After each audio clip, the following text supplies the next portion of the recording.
Chapter 769. Oh, so this is a plan. Why do I only feel that we are gambling with a sum of money and hundreds of lives?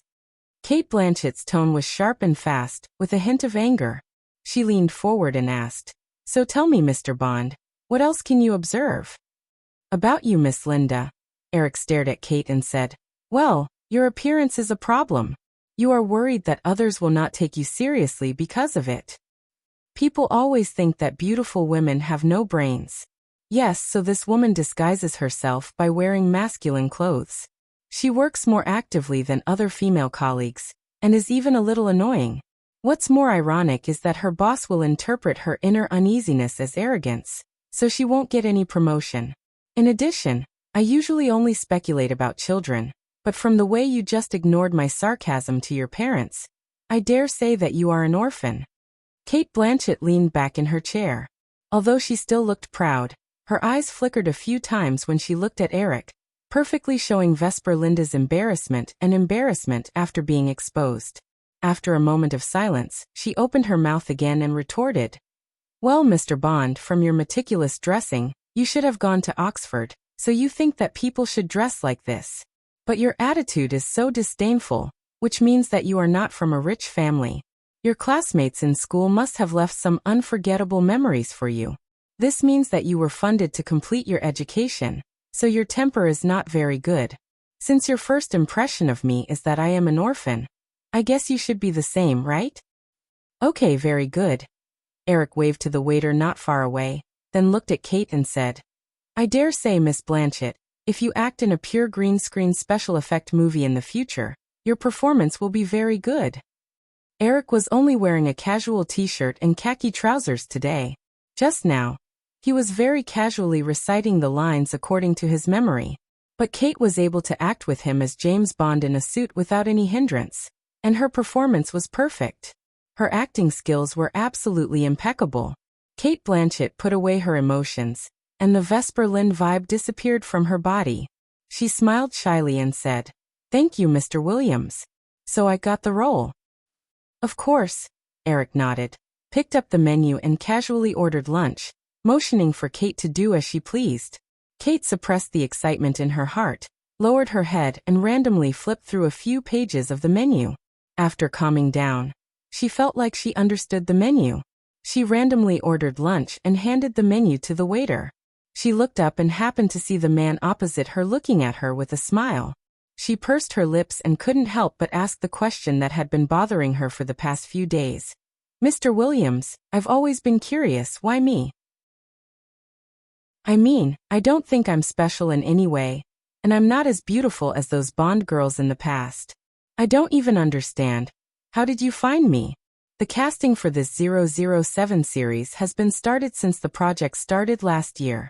I want a woman with a classical and elegant aura to play Vesper Linda. In terms of personality, she should be proud on the surface but fragile on the inside. At the same time, her acting skills need to be good enough." Eric looked at Cate and explained half-truthfully, "Most of the candidates before you didn't satisfy me. By chance, I saw a miniseries you acted in on TV called Heartland. Then I thought, maybe you can give it a try." Heartland was a miniseries that Cate had just acted in last year. Of course, she clearly remembered the role she played as the female lead. In some ways, it matched Eric's description. However, she still found it hard to believe and said, "That's it." Eric smiled and said, "If you want to get to the bottom of it, well, of course I know more. For example, you were a tomboy when you were young. You liked to wear boys' clothes and even shaved your head. After graduating from high school, you studied drama at Mrs. Way's College for a period of time. Then you were admitted to the University of Melbourne to study economics. After a year, you dropped out and began to travel around the world. After returning to Australia, you studied at the Australian National Academy of Drama again. Then, you began to perform and won the Sydney Drama Review Committee's Best Newcomer Award for Kafka's Dance. While performing on stage, you also began to get roles in TV dramas and movies. However, I also know that your first screen performance was in Egypt. During your travel around the world, in order to earn money, you acted as a spectator of a boxing match in a local TV movie. At first, Kate was just a little surprised. Then, the more she listened, the more surprised she became. In the end, she was stunned. So, Miss Blanchett, if you think that my sudden approach to you and my offer of the part of Vesper Lynn is somewhat rash and abrupt, you are very much mistaken. I know you far better than you think. The videotapes of the movies and TV dramas you acted in are still in my office. So, do you have any other questions? No. After thinking for a while, Kate's face turned slightly red. She remembered some rumors about the man in front of her. She looked up at Eric and wanted to say something, but she didn't know if she should say it. Eric still had a smile on his face and joked.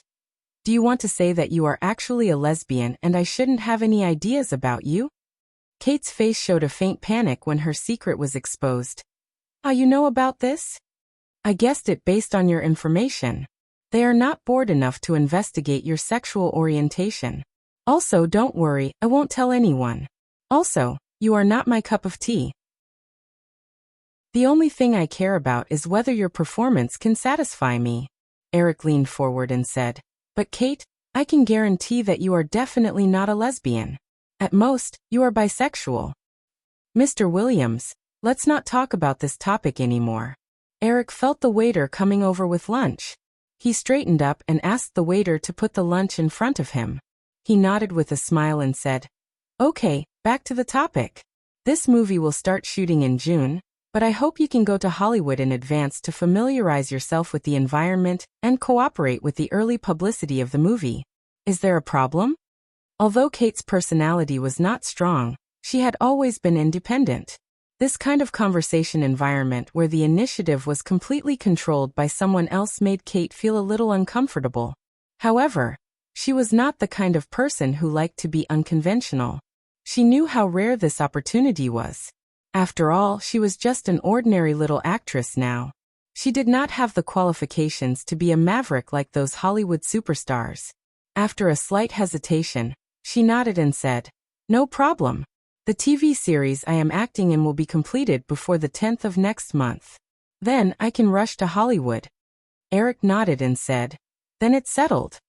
Kate nodded and turned to look at her agent, Ron Russell, who was sitting not far away. She mustered the courage to turn to Eric and said, Mr. Williams, my agent is over there. Do you want to talk to him? No need. Eric shook his head and said, As for trivial matters like salary, someone will contact you. Well, when you arrive in Hollywood, if you want to find a more professional agency, you can go to ICM. Tell them that I told them to do it, and they will arrange it for you. Kate said weakly, I think Ron is pretty good. I'm just giving you a suggestion. Of course, you can keep your thoughts to yourself. Eric smiled and picked up the red wine that the waiter had poured for him. He said, Then I wish us a happy cooperation, Kate. Happy cooperation, Eric. Hearing that Eric had changed the way he addressed her, Kate also carefully changed to a more intimate form of address. She then brought the red wine to her lips. After lunch, Kate Blanchett took the initiative to leave with her agent. Eric was not in a hurry to leave. He ordered a cup of coffee and finished reading the report on the Golden Globe Awards in the newspaper that he had picked up before the meal. He summoned his assistant, Peter Ritchie, who was standing not far away, and handed the Dolly magazine to him. He said, Find the girl on the cover. Peter Ritchie glanced at the baby-faced girl named Miranda Kerr on the cover of the magazine and nodded. As a top student at Stanford University, he was certainly not stupid enough to ask Eric how to find the girl. This would only be regarded as incompetent. Eric's assistant office did not have such a person. However, after hesitating for a moment, Peter Ritchie still asked, Mr. Williams, and then? There had to be a reason. Well, I plan to add a scene of the tennis girl passing by Bond in the film. Peter Ritchie's mouth twitched. Although Eric said it seriously, he still felt that this reason was a bit ridiculous. Boss, aren't your methods of picking up girls too simple and crude? Although he was complaining in his heart, Peter Ritchie did not show it at all and respectfully noted it down. In the afternoon, 3 hours later, Eric's private business plane landed in Cairns City in northeastern Queensland, Australia. However, it was still more than 80 kilometers away from the Red Alert crew. Several staff members of the Red Alert crew came to greet them in person. Two off-road vehicles took them all the way north from Cairns City. The advantage of a sparsely populated place was that the vehicles could drive freely on the open road. They arrived at their destination in less than an hour and a half. The off-road vehicles were parked in a seaside town outside the Dantry Tropical Rainforest National Park. The crew was stationed here. According to the crew members, the main shooting location was in the hills on both sides of the Dantry River not far away.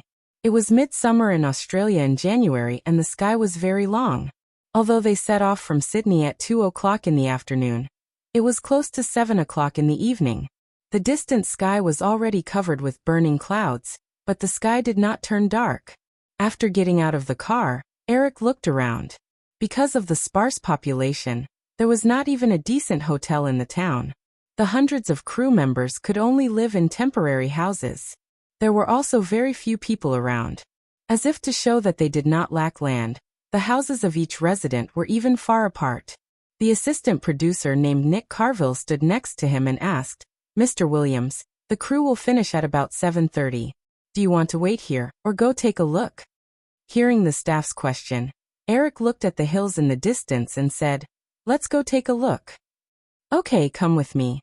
Nick Carville nodded and led Eric to a low hill covered with green meadows not far away. He did not forget to explain, "The main set of the crew is on the other side of this grassy hill." It took a few minutes for everyone to climb up the grassy hill. Looking ahead, a big river exuding a golden light under the afterglow of the setting sun appeared in their field of vision. Large areas of gentle grassy slopes and bushes were distributed on both sides of the river.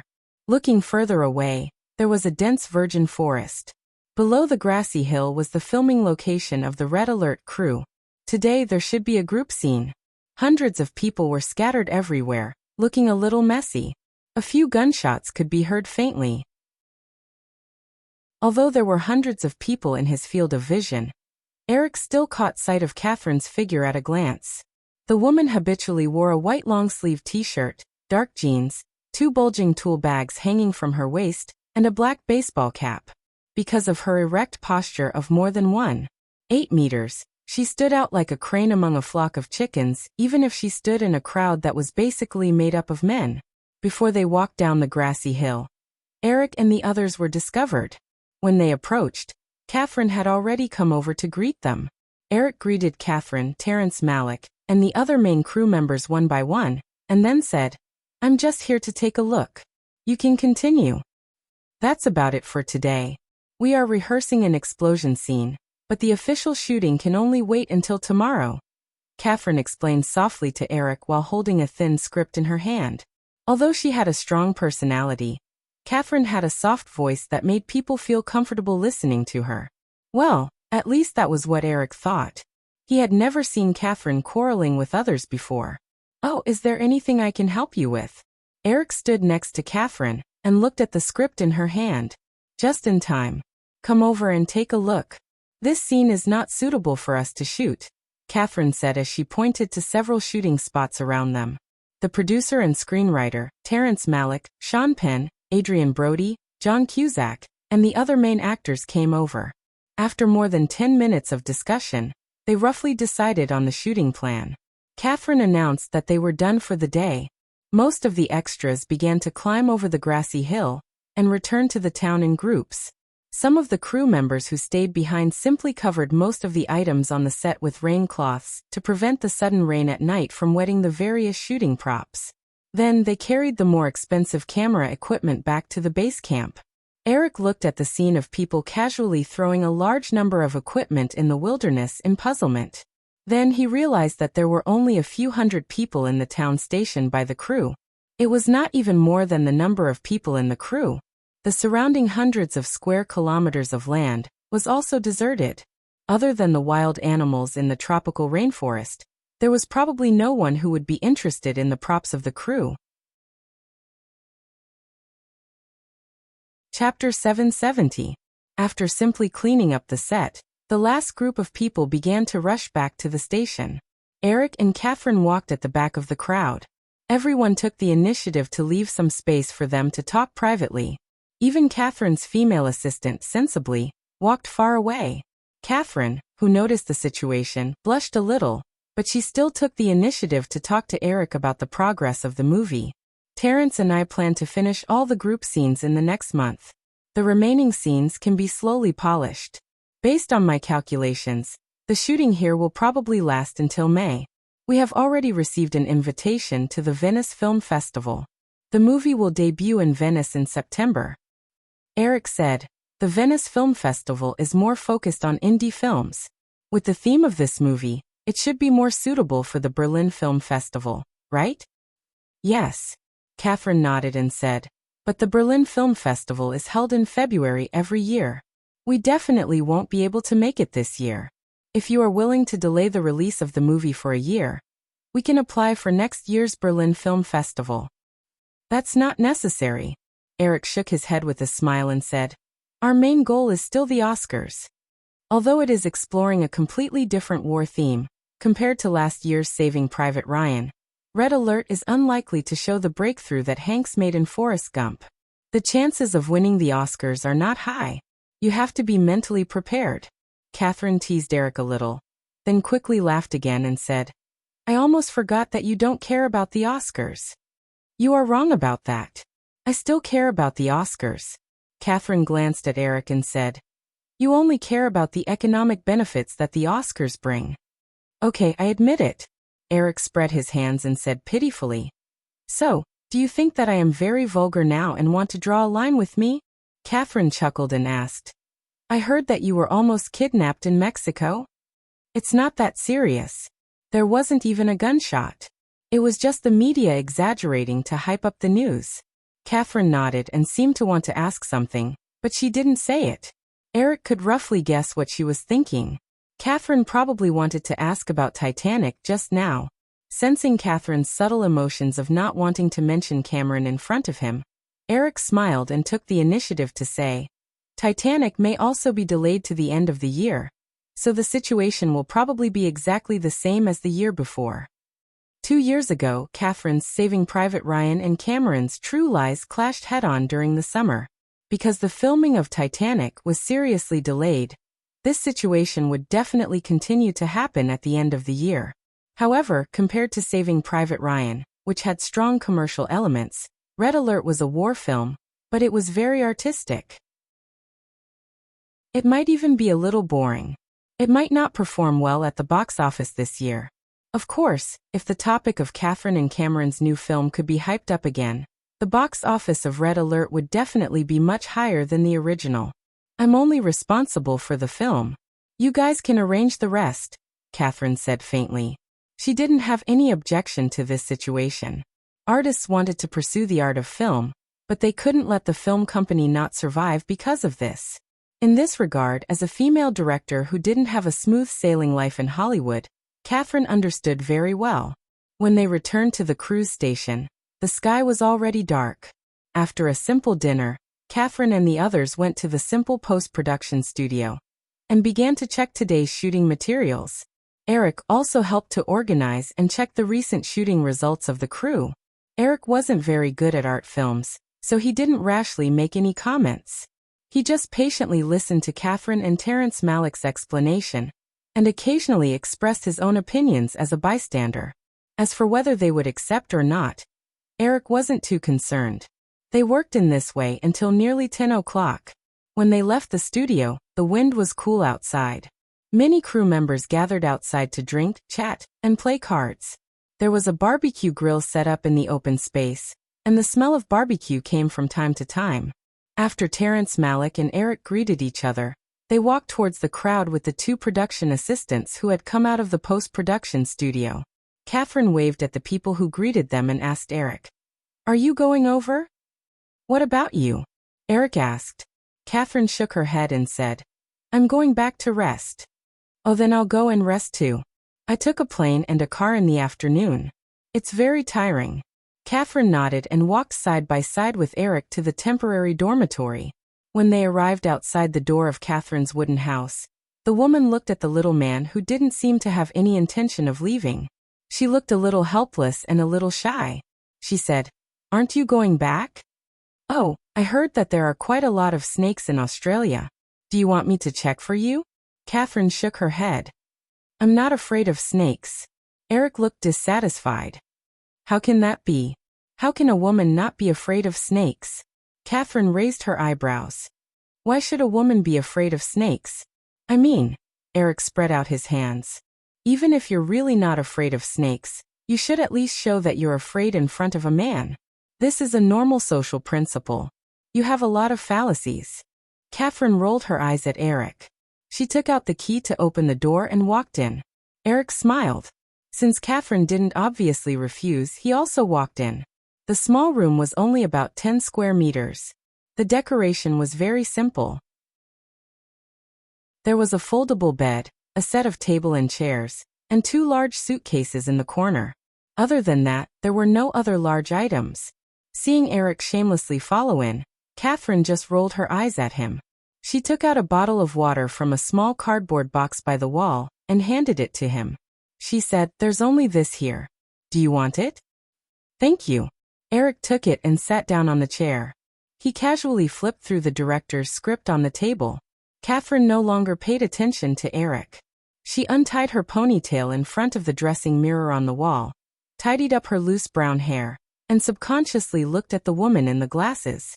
Although she had been paying attention to the sun, her skin had darkened recently. She felt that the sudden thought was somewhat inexplicable. She looked away, took a few steps back and sat on the bed.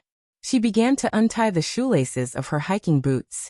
Because the environmental protection was too good, there were really a lot of snakes in Australia. In order to avoid accidentally stepping on snakes and being bitten, although the weather was hot, she still wore a pair of high leather hiking boots to ensure safety.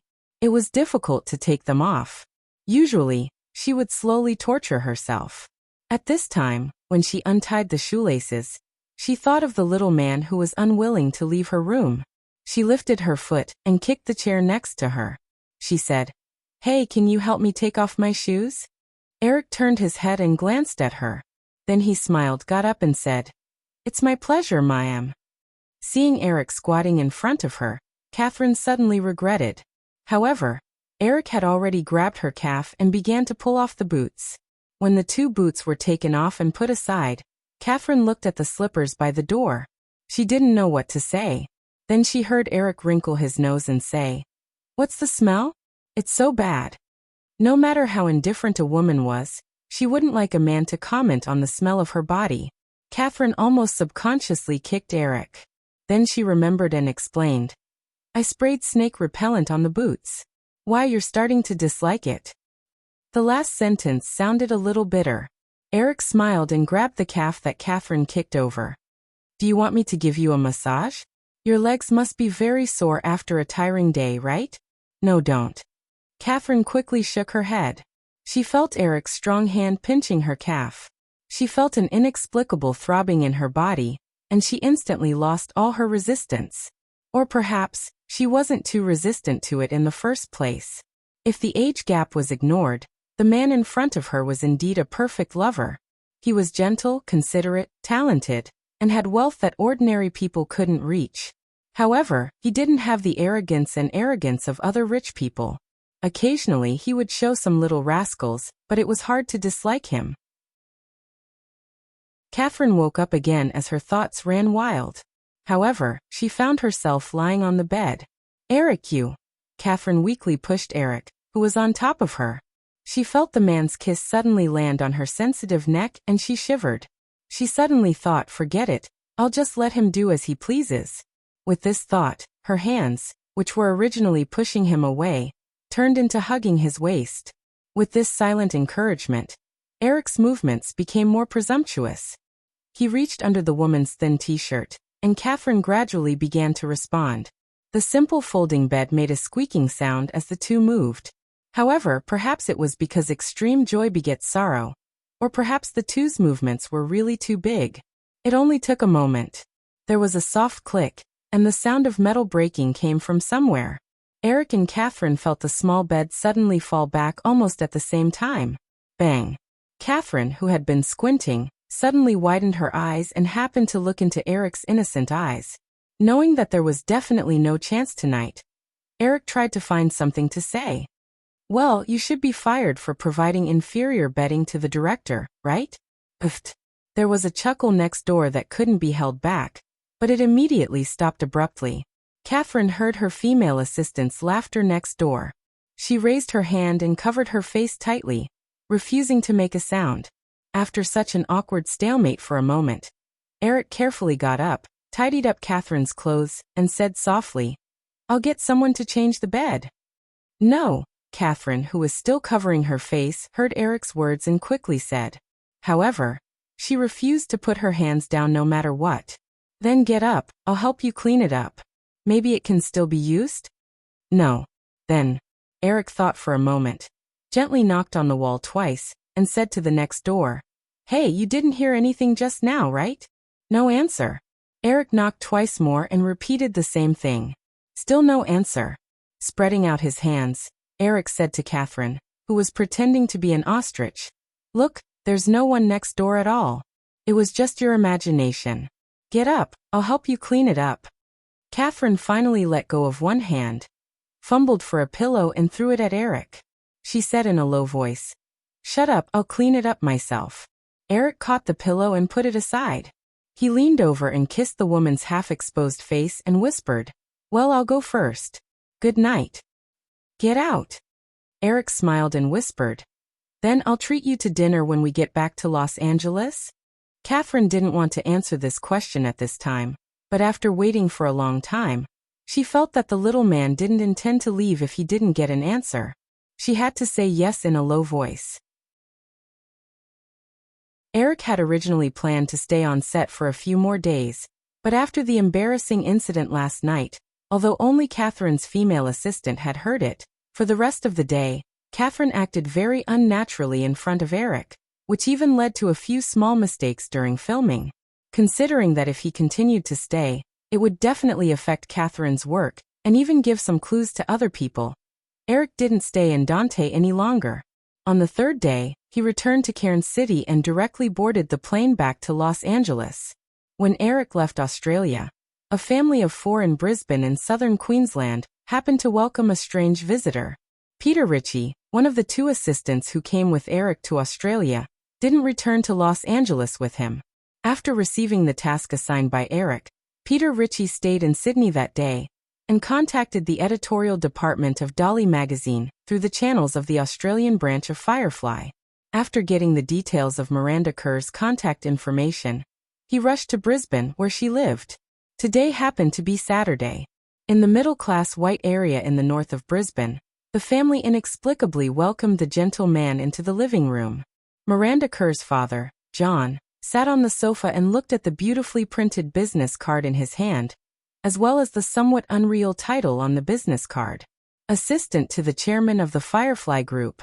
Although his daughter's appearance on the cover of the magazine made their family somewhat famous in the nearby community, John never imagined that his daughter would attract the attention of a large multinational media group. After receiving the coffee from John's wife, Thales, Peter Ritchie politely took a sip. His gaze once again sized up the young girl sitting quietly on the single-seater sofa on his left. Although she was only 13 years old, she already had a slender and elegant appearance.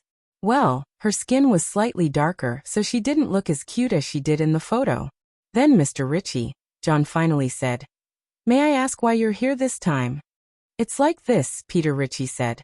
"Mr. Williams happened to see Miss Kerr's photo in Dolly magazine. He thinks that Miss Kerr is very suitable for a role in the upcoming 007, Casino Royale, so he sent me here to test if Miss Kerr is interested in participating." Chapter 771. John and his wife were ordinary salarymen. They were busy with work all day long and rarely paid attention to entertainment news. However, they also knew what Eric Williams' new film meant. John glanced at his daughter, who was eager to try, and asked, "Mr. Ritchie, can we ask what the role is?" "A tennis girl role. She doesn't have much screen time." Peter Ritchie did not hide anything and simply explained. He looked at Miranda Kerr and asked, "Miss Kerr, do you know how to play tennis?" Miranda Kerr paused and finally shook her head and said, "No, but Mr. Ritchie, I can learn. I'm a fast learner." Peter Ritchie smiled and looked at Miranda Kerr's parents. John and his wife looked at each other and then asked, "Mr. Ritchie, you mean it's just a small role with little screen time, right?" Yes, Peter Ritchie nodded and said. Although the role is small and has no lines. But appearing in a world-class movie like 007 will be very beneficial for Miss Kerr's future development. Of course, the premise is that Miss Kerr has the intention to enter the modeling or acting industry in the future. Eric's task for him was to transfer this opportunity to Miranda Kerr and her family. It did not matter if it succeeded or not. He did not ask Peter Ritchie to do anything extra. Therefore, Peter Ritchie did not hide the insignificance of this small role at all. Of course, as an elite in the workplace with an outstanding IQ, he had also observed that in this small family before him, the husband and wife were obviously not very opinionated people. Instead, it was the daughter named Miranda Kerr who had a shrewd appearance. In order to appear more presentable in front of him, when he was talking to her parents, the girl clearly wanted to interrupt, but the girl restrained herself. After listening to his words, John and his wife showed hesitation on their faces. The summer vacation in Australia was between December and February. Their daughter was about to start school, and the couple had to be busy with work. They did not want to delay their daughter's studies, nor were they willing to take their daughter to Hollywood for an insignificant role. After hesitating for a moment, John looked at his daughter and asked, "Miranda, what do you think?" Seeing that her father had finally thought of asking her, Miranda Kerr eagerly looked at Peter Ritchie and asked, "Mr. Ritchie, will I be able to see Mr. Williams in person if I participate in this movie?" "Of course," Peter Ritchie nodded. Miranda Kerr unconsciously twisted her waist and sat up straight. She seemed a little shy as she asked, "Mr. Williams saw me in Dolly magazine. What does he think of me?" Peter Ritchie raised his eyebrows slightly and said, "I don't know how to answer this question. You can only ask the boss himself." Then, after participating in this film, will I be able to get another role in the future? Peter Ritchie said, "As long as you perform well enough, you'll definitely get a lot of opportunities." Miranda Kerr blinked her beautiful eyes and asked again, If I want to move to New York or Los Angeles, can Mr. Williams help me?" "That's also not something I can answer." Peter Ritchie shook his head and said, "If you want to, I can help you pass on the message to the boss." Miranda Kerr saw that the answers to her questions were somewhat ambiguous. She realized that this guy in front of her had no right to speak. She thought for a moment and said, "Since Mr. Williams saw me in Dolly magazine, he should be in Australia recently. Can I see him?" "The boss has already returned to the United States," Peter Ritchie said truthfully. Miranda Kerr finally said, "Oh," with some disappointment. Although she had already made up her mind that she would not give up this opportunity, she was smart enough not to immediately agree. She only said that the family needed to discuss it. After sending Peter Ritchie off, the mother, who had not spoken during the conversation, looked at her daughter who could not wait to snatch Peter Ritchie's contact number. She said, "Miranda, I think you're still too young. It's best if you don't." Miranda Kerr raised her head and interrupted her mother. She said, "No, Mom, I've already decided. I want to play this role." John seemed to be helpless with this somewhat precocious daughter of his who was full of her own ideas. He said, "But this is different from being in a magazine. You still have to go to school." "Isn't the purpose of going to school to find a job in the future? Since I can have a very good job now, why would I give up what's near at hand for what's far away?" Miranda Kerr immediately retorted. John was a little speechless by his daughter's rebuttal. He could only look at his wife. Thales thought more carefully. She said, "It's not that easy to be an actress. You haven't even been to an acting class. You can play some small roles, but it's not easy to be a professional actress." "Hey, Mom." Miranda Kerr waved the card in her hand that had an email and a long-distance number written on it. She said, "Do you know who Eric Williams is? He's the owner of the world's largest media company. As long as he helps me, I can get any role." John heard his daughter's words and frowned. He switched to a purely male perspective and said, "Then, why do you think Eric Williams wants to help you?" Miranda Kerr hugged a cushion on the sofa in her arms. She rolled her eyes and giggled. She said, "What else could it be? He's just like those boys in my school who always peek at me. Humph, those little brats. I can't be bothered with them." Every father wouldn't be in a good mood when they heard that a man was eyeing their daughter. Hardedef immediately raised his brows and said, Then all the more I can't let you act in this movie. You're still a child. I'm not a child. Miranda Kerr straightened her back. And I've already decided. Even if you object, I'm going. Seeing his daughter talk back to him, John was even more upset. His tone became more irritable. He raised his voice and said, "Without the consent of your guardian, you can't go anywhere." Miranda Kerr shrunk her neck and realized the problem. She immediately looked at her mother. Thales just leaned toward her husband. "Then, I'll go to the countryside to find Grandma. She can also be my guardian." "Your grandma won't agree." John threw these words. He couldn't be bothered to say anything more to his disobedient daughter. He got up and walked out. Looking at her father's back, the girl felt wronged. She said loudly, "Then I'll go by myself. Anyway, you can't tie me up at home." John just snorted and slammed the door. He didn't even look back. Thales, who was still in the living room, saw his daughter's teary face. His heart suddenly softened. He walked over and hugged her. He comforted her and said, "It's okay, baby. Your father is doing this for your own good." Miranda Kerr, who did not intend to cry, realized that her mother was the breakthrough point in this matter. She immediately burst into tears and leaned into Thales' arms while sobbing. "But mother, I don't want to give up this opportunity." Thales patted his daughter's back and said, "Don't cry, baby. You're still young. There will be many opportunities in the future." "No, definitely not. You sob. You must have heard that Peter Ritchie's tone was very indifferent. They don't care whether I'll accept this opportunity or not. They can find many candidates, but for me, this may be the only opportunity. If I miss it, how can a big shot like Eric Williams notice me?" Thales said, Didn't you just say that Eric Williams's feelings for you are definitely not that simple?" "I'm just saying." The girl immediately changed her words. She said, "Mom, think about it. Eric Williams' Jurassic Park got $1 billion in the global box office. How can such a super director be so unprofessional? He must think that I'm suitable for the role. That's why he invited me." But Thales still wanted to say something, but he was interrupted by his daughter. She said, "Mom, if you're worried, you can come with me. Since I'm not an adult yet, they will definitely invite a parent to accompany them." Thales' tone softened. He said, I think we should discuss it with your father. Also, if you really want to go, it's more appropriate for your father to accompany you." Miranda Kerr stopped crying at some point.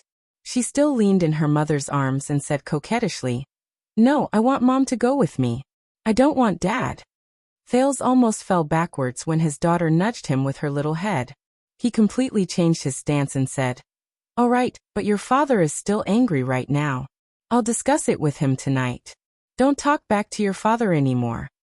"Okay, I'll remember."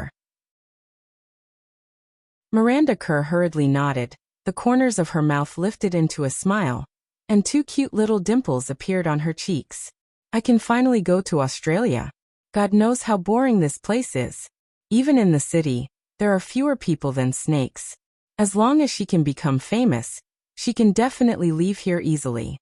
Although she knew that she was more suitable to be a model, as long as there was a chance, whether it was an actress or a model, the result was the same. Thinking of New York and Los Angeles, these international metropolises, the girl became more excited. After acting coquettishly in front of her mother for a while, Miranda Kerr got up and went into her small room. She began to think about how to contact Eric Williams. It would be best if she could get something for herself in advance. The contact number left by Peter Ritchie was an overseas number. It was very expensive and it was impossible for her home phone to make an overseas call. However, email was different. Although it was just popular in recent years and there was no computer at home, she saw how to send email in a classmate's house. It was very simple and fast. A lot of things could be conveyed at once. She quickly made a decision. She planned to carefully prepare an email to send to Peter Ritchie and let him pass it to Eric Williams. Well, how should I write it? What should I say to attract the attention of that big shot? This needs to be carefully thought about. Eric left Australia on a Gulfstream private business jet. After refueling in Hawaii, he flew directly to New York on the East Coast of the United States. In addition to the tedious work in Hollywood, There were two other things that Eric needed to pay close attention to in January. They were the listing of Nokia shares on the U.S. stock market on January 22, and the official listing of AOL on the Nasdaq market on January 29. In 1995, Nokia achieved the sales of 7 million mobile phones and 600,000 sets of mobile communication base stations. The annual turnover was equivalent to $3.6 billion US. Compared to 1994, Nokia achieved a 130% increase in performance. Even though most of the profits were immediately invested into the company's expansion, Nokia still achieved a net profit of $60 million US in 1995. Therefore, Nokia was only listed on the U.S. stock market this time to realize the circulation of the company's shares in the U.S. market, and to plan for further financing in the future. For the time being, there were no plans to issue new shares. Although Nokia's mobile phone sales were still in the millions a few years ago, Eric clearly remembered that in the next few years, with the rapid development of mobile communication and the popularization of communication costs, Nokia's mobile phone business would show explosive growth. In the original space-time in 1998, Nokia not only successfully surpassed Motorola, but also achieved the feat of producing 100 million mobile phones. Therefore, if Nokia needed to carry out the next financing plan, the best time would be after 1998. Until then, Firefly Investment still had absolute control of Nokia's shares. Even if it was time for the next round of financing, with Nokia's outstanding performance, they would have enough capital to issue new shares with low voting rights to prevent the loss of control of the company.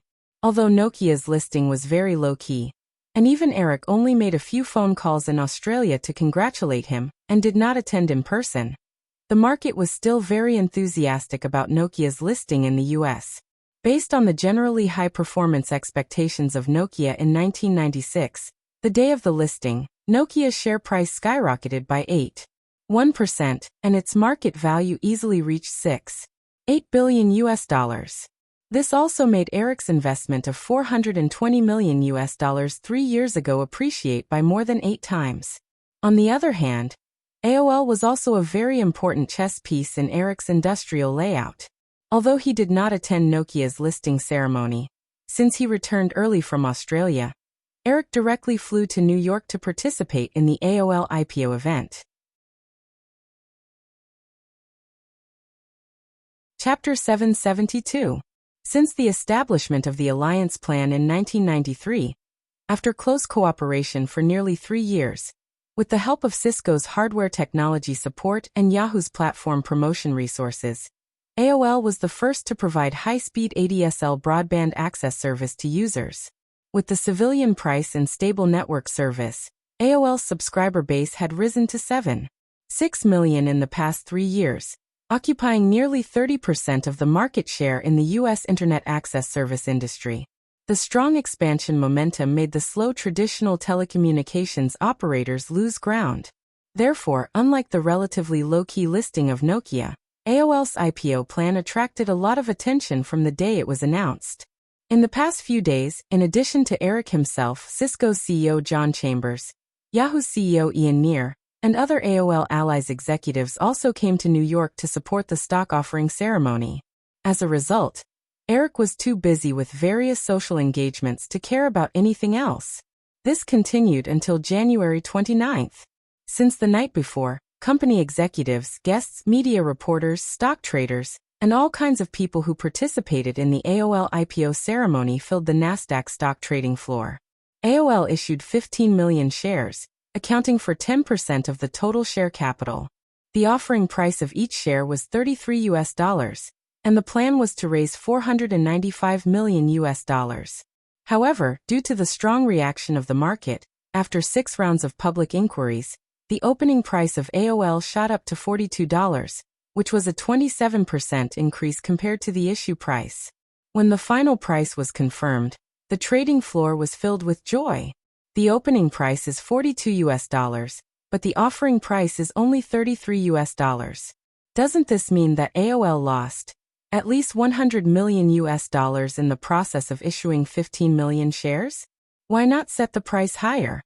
At the party after the IPO ceremony, Cindy Crawford, Who came to join in the fun? Asked Eric.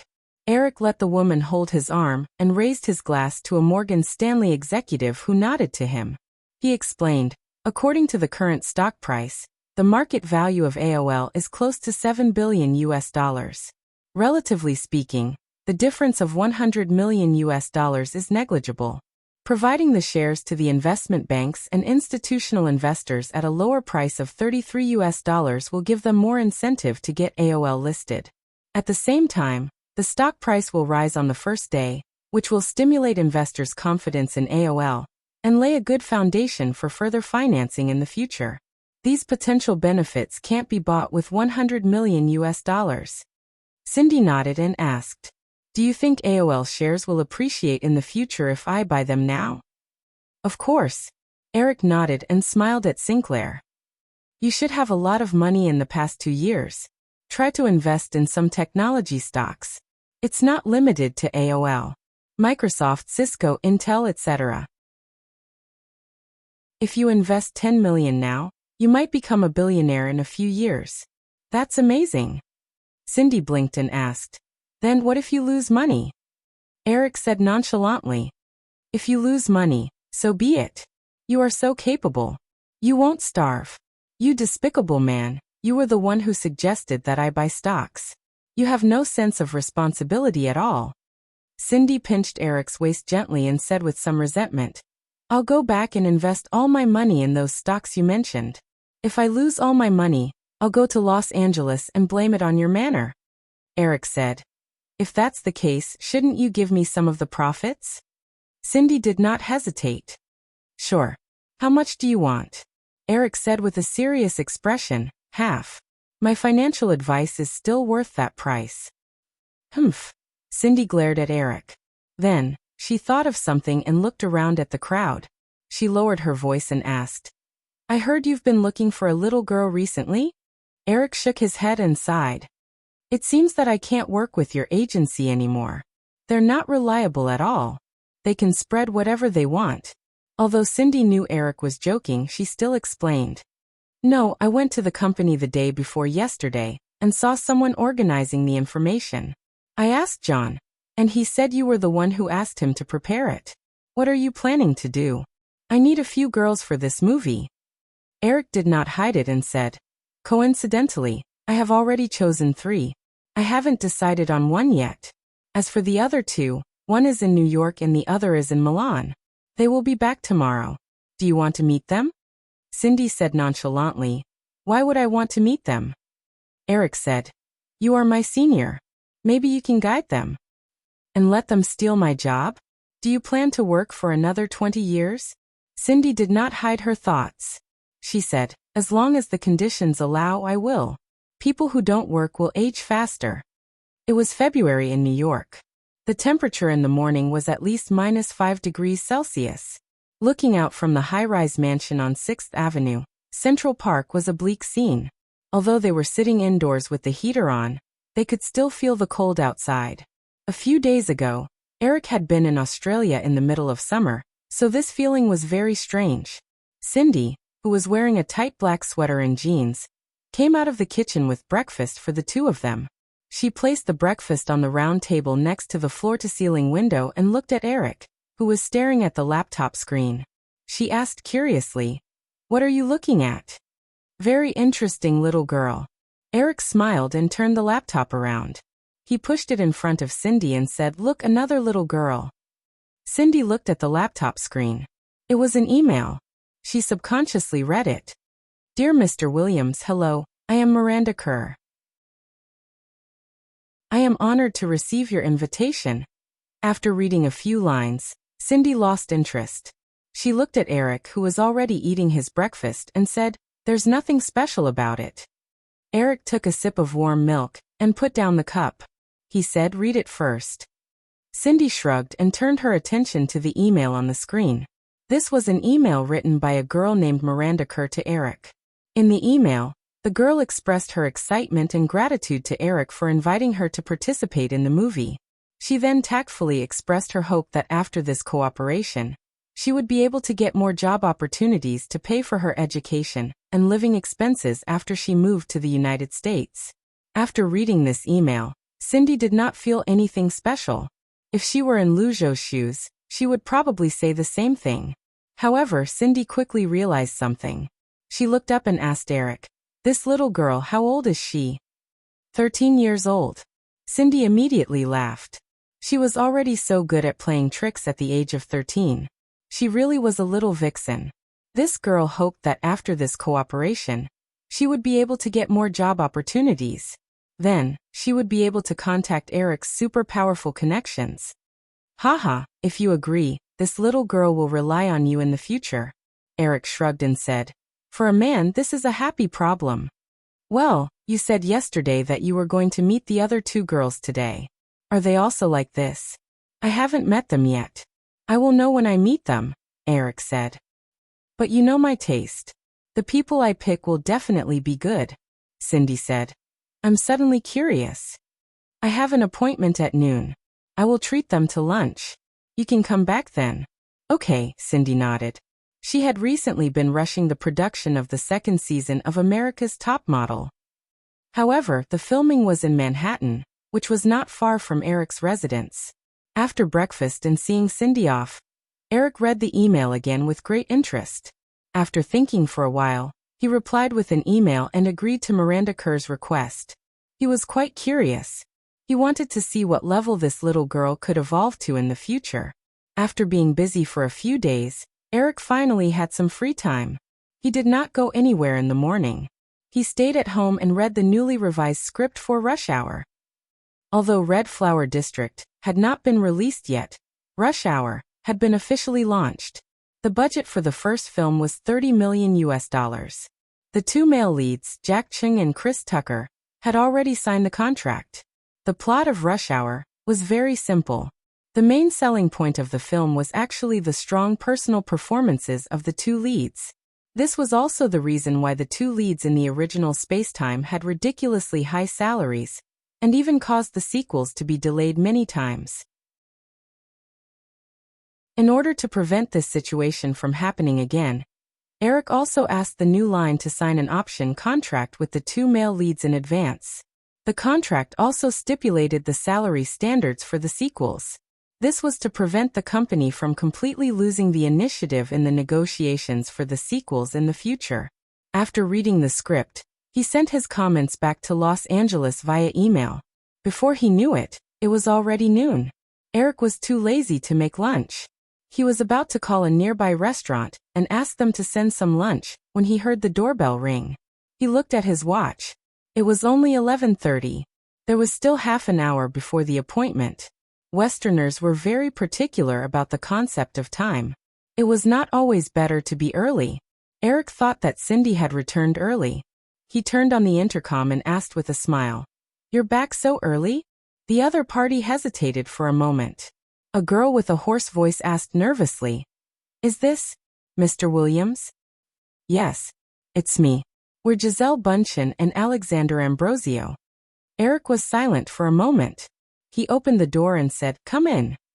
A few minutes later, Eric opened the door and looked at the 2 young girls outside helplessly. From the list of newcomers sent by the major modeling agencies, Eric only found Giselle Bundchen and Alexander Ambrosio. There was no sign of Victoria's Secret's other top actress, Adriana Lima, in the original Spacetime. So he only picked these 2. However, he had originally asked the 2 girls and their agents to come together. The situation now was obvious. The agency must have left after sending the 2 girls here. Sigh. Do they really think I'm a good person? Do they really think I'm a bad person? Eric sighed with mixed feelings.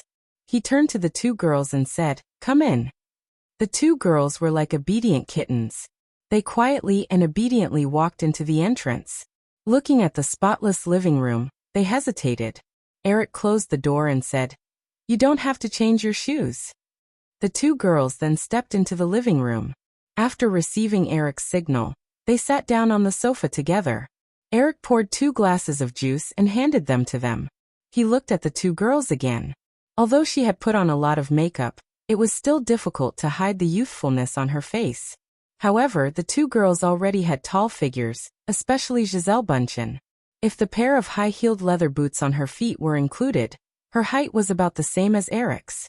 It was cold outside in New York, but the heater in the room was on full blast. Although girls who liked to look beautiful would definitely not wear too much, at this moment, the two girls who were also wearing short trench coats had a faint sweat on their foreheads. Eric pointed to the clothes rack at the entrance and said, "If it's hot, you can take off your trench coat and hang it there." The two girls nodded together. They got up, took off their trench coats, hung them on the clothes rack, and then came back and sat down quietly. Eric almost did not know whether to laugh or cry. In the original space-time, Gisele Bündchen and Alexandria Ambrosius' achievements in the fashion industry were definitely much higher than Miranda Kerr's. However, at this moment, compared to Miranda Kerr's shrewdness in the email in the morning, Eric only felt like he was facing two frightened little quails. "Where's your agent?" Eric casually sat on the single sofa next to them. He was a little disappointed and did not know what to say. Noticing the disappointment on Eric's face, the two girls' expressions flashed for a moment. Although Gisele and Alexandria were newbies recruited by IMG and Elite respectively, before they came, they had received similar instructions from the bosses of the two agencies. In this meeting, they would either rise to the top in one step, or continue to endure like many newbies. The major international modeling agencies recruited hundreds and thousands of newbies from all over the world every year, and only a very small number of them could stand out. The two girls were born in Brazil, which was the most competitive country in the industry. Brazil had a very common model training system. For Brazilian girls, if they wanted to leave Latin America, becoming a model was the only way. As for many famous models who were used to claiming in their personal resumes that they were accidentally discovered by a talent scout while shopping one day, and then quickly rose to the top, that was basically nonsense. Take the two girls in front of him for example. Although they did not know each other before, their life trajectory was similar to most Brazilian girls who held the dream of being a model. They began professional modeling training when they were about 10 years old. At the age of 13 or 14, they submitted photos to major agencies, or participated in various modeling competitions. In the end, only a small number of them were lucky enough to be signed, and the chances of this small number of them becoming famous models, or even supermodels, were even slimmer. This was also the reason why the two girls were so cautious in front of Eric. They were not transmigrators like Eric who knew the future, and it was even more impossible for them to know where they had gone in the other time and space. At this time, they were just two young girls who had just walked out of Brazil with dreams in their hearts. Suddenly, a great opportunity had descended upon them, so it was not surprising that they behaved cautiously and nervously.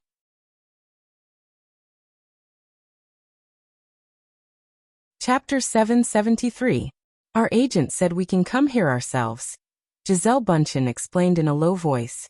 The girl knew that her voice was very hoarse, so she deliberately lowered her voice to avoid amplification. Next to him, Alexander Ambrosio also nodded. Eric could hear the heavy accent in Gisele Bündchen's voice when she spoke a little longer. She remembered that the official language of Brazil should be Portuguese. According to the information from their agency, the two girls had left Brazil for less than half a year. During this period, Gisele was sent to Milan, Italy most of the time. The two girls' English level could be imagined. Eric was just about to criticize IMG and Elite for sending two girls who couldn't even speak English to him. But then he realized that they probably thought that it didn't matter if they spoke English or not because they wanted to do something. These modeling agencies were really cold. Maybe as long as their models could become famous and they could get generous commissions, they didn't care about anything else. Feeling Eric's playful gaze sizing them up again, Gisele and Alexander's expressions became a little nervous, but they moved their bodies without leaving a trace and posed in a slightly flirtatious manner. Eric smiled and felt like he should do something. Therefore, he pointed at the kitchen and asked, "Can you cook?" "Yeah." "What?" The two girls looked confused at the same time. Eric said, "I was going to order takeout, but since there are only 4 people at noon, you two can take care of lunch.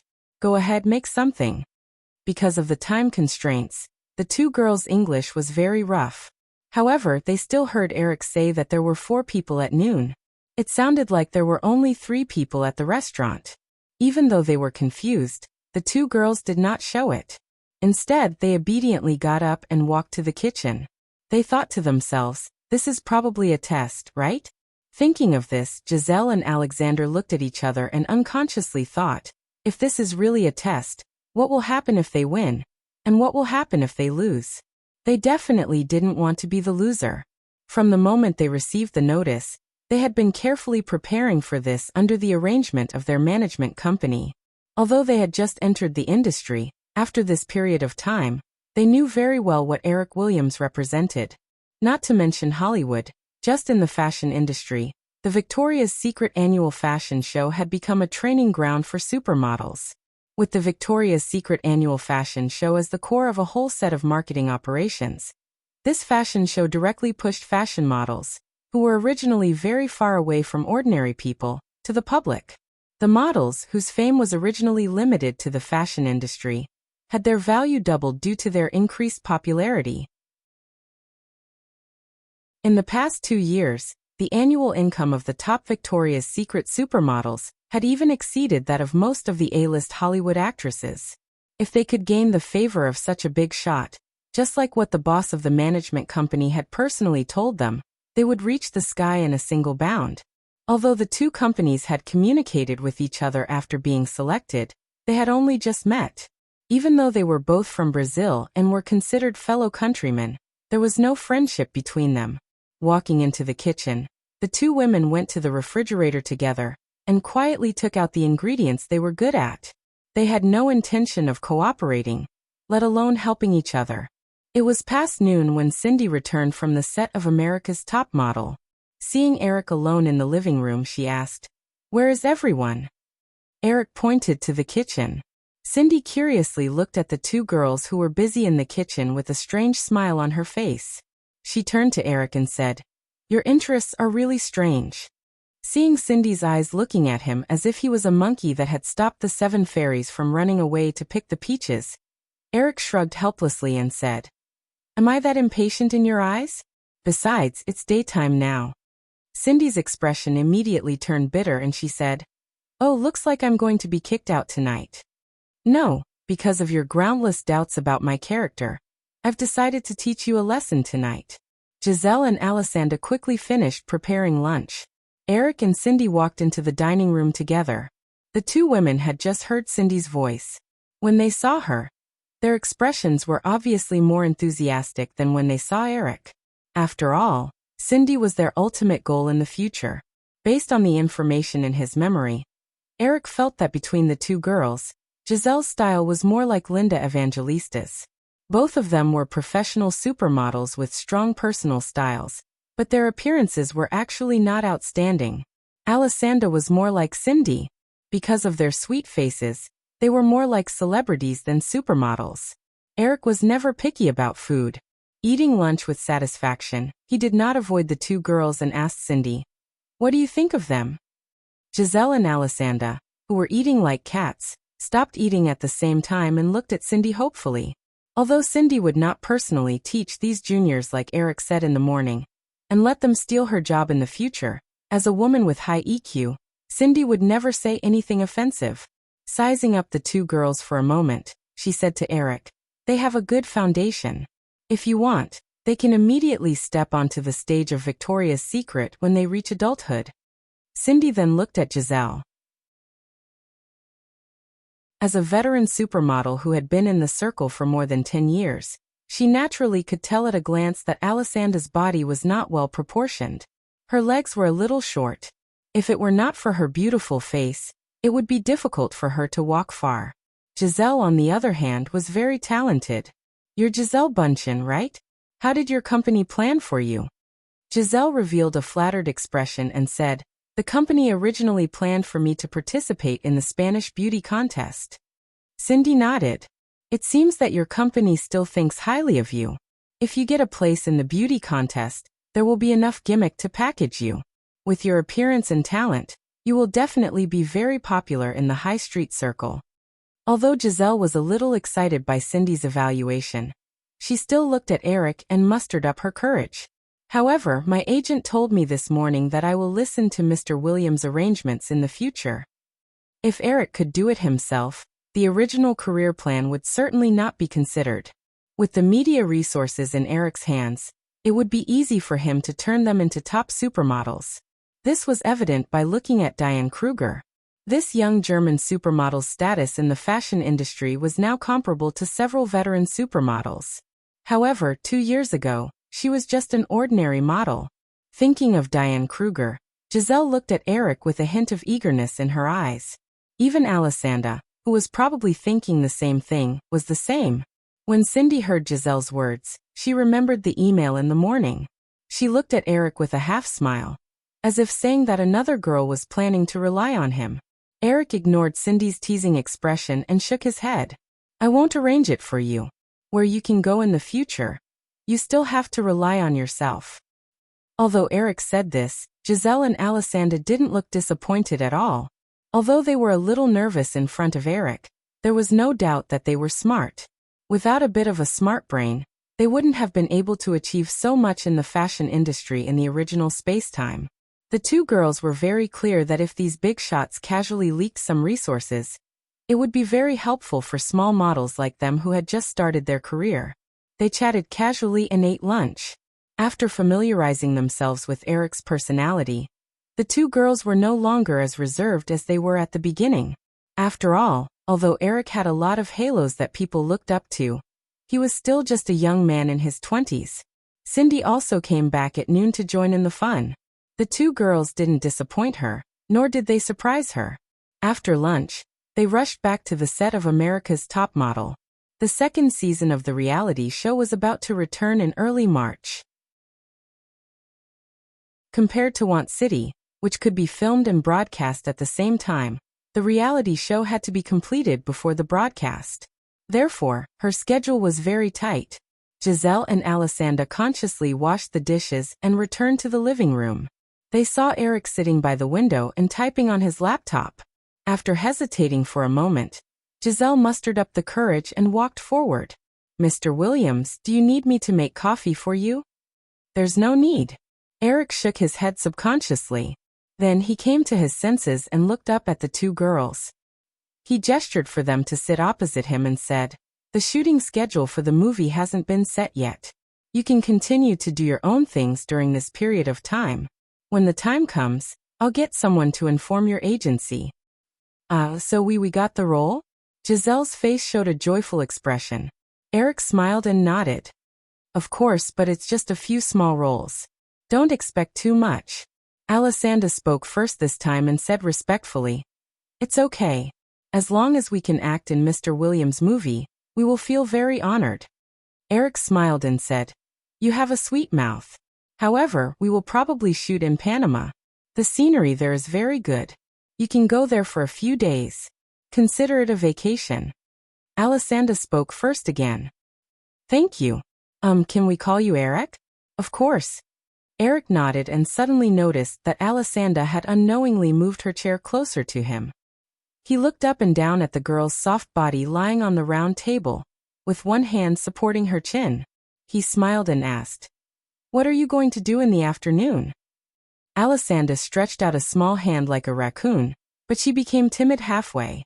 She just picked up a pencil on the table and played with it in her hand. She said, we don't know what to do. Although Eric enjoyed the two girls' clumsy seduction, he didn't have such thoughts in his heart. With his current status, the last thing he lacked was women. There was no need to deliberately touch some rules. If he couldn't maintain enough self-discipline, it was easy to fall. How about this? Eric closed the notebook and said, how about I take you to play? The two girls were a little stunned. I mean shopping and the like. There are still many fun places in Manhattan such as... At this point, Eric suddenly paused. He really couldn't think of any fun places in Manhattan for a while, so he had to say, forget it. It seems that I'm not familiar with Manhattan. It's best to find a native of Manhattan. Giselle and Alessandra pretended not to notice Eric's moment of awkwardness just now. They just looked expectant at the same time. Eric quickly thought of a woman who was very familiar with Manhattan. He picked up his phone and searched for a while in his contact list. He dialed a number and said a few words to the other party. He then got up and said, let's go. After driving around Manhattan for a while with the two girls, Eric's car stopped at Rockefeller Center in Midtown.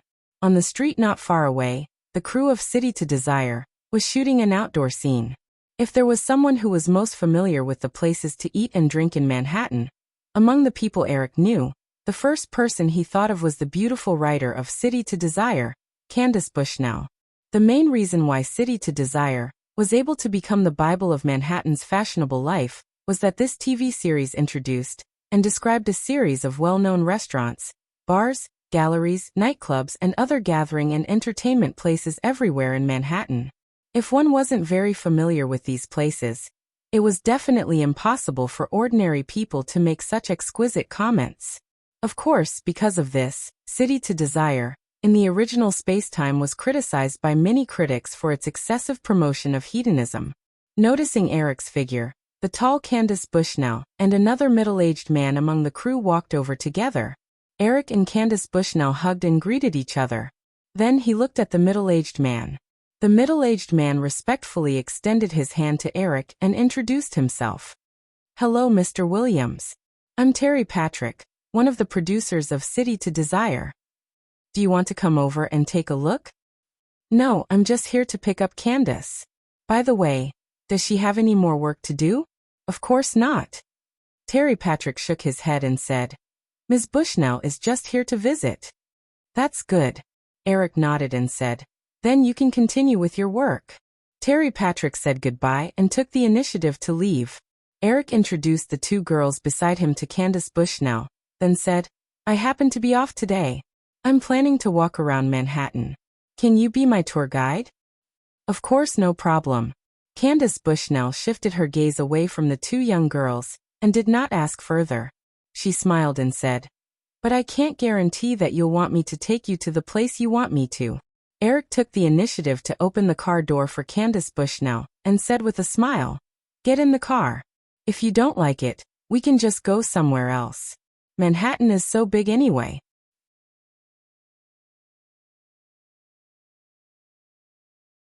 Chapter 774. No wonder Candace Bushnell was the woman in charge of Manhattan. They didn't go to the famous attractions that tourists often visited. For the whole afternoon, she took Eric and the other two to almost all the main areas of Manhattan, including the exquisite small galleries in Soho, the handicrafts shops in Greenwich Village, the small bars in downtown where underground rock bands performed, the authentic Chinese restaurants in the West Village, and so on. Of course, there were countless luxury brand stores all over Manhattan. Although these luxury goods were expensive in the eyes of ordinary people, to Eric, they were only equivalent to the price of a few lollipops. However, the three women were smart enough to only look and not buy. Eric took the initiative to buy a few bottles of perfume from the Dior store for the three women. After all, it was the men who enjoyed women's perfume. In the end, Candace Bushnell even mysteriously took them to an old apartment on the Upper West Side. It was said that she was visiting a famous psychic in Manhattan. Eric wasn't an atheist. He believed that there were too many unknown things in the world. However, Eric didn't have any intention of coming into contact with these things. Therefore, he didn't enter the apartment with the three women. After waiting in the car for more than 20 minutes, the three women came out of the apartment. Candace Bushnell's expression was normal, but the two girls looked at Eric with a strange expression. After they got in the car, Eric asked, "What did the psychic say to you?" Candace Bushnell shook her head and smiled. "I didn't ask anything. I just brought Giselle and Alessandra to have a look. I don't know what they asked." Eric looked at Giselle and Alessandra. The two girls shook their heads almost at the same time. "Okay, then I won't ask." Eric didn't force her. He asked Candace, "Where are we going next?" It was not yet 5 in the afternoon, but the sky was shorter in winter. It was almost evening. Candace Bushnell pointed to the street on the left. "That's Central Park. We don't have time to go too far today. Let's go there for a walk." Eric nodded and gestured for the driver to drive. They drove east along 82nd Street, and soon arrived at Park Avenue outside Central Park. When they got out of the car, and were discussing whether they should go boating in the park, Alessandra pulled Eric's sleeve and excitedly pointed at a statue outside a building not far away. "I know that place. It's the Night at the Museum." That the thing inside. Eric looked over and saw that it was the American Museum of Natural History. He smiled and said, "If you're curious, go take a look. It's not closed yet, right?"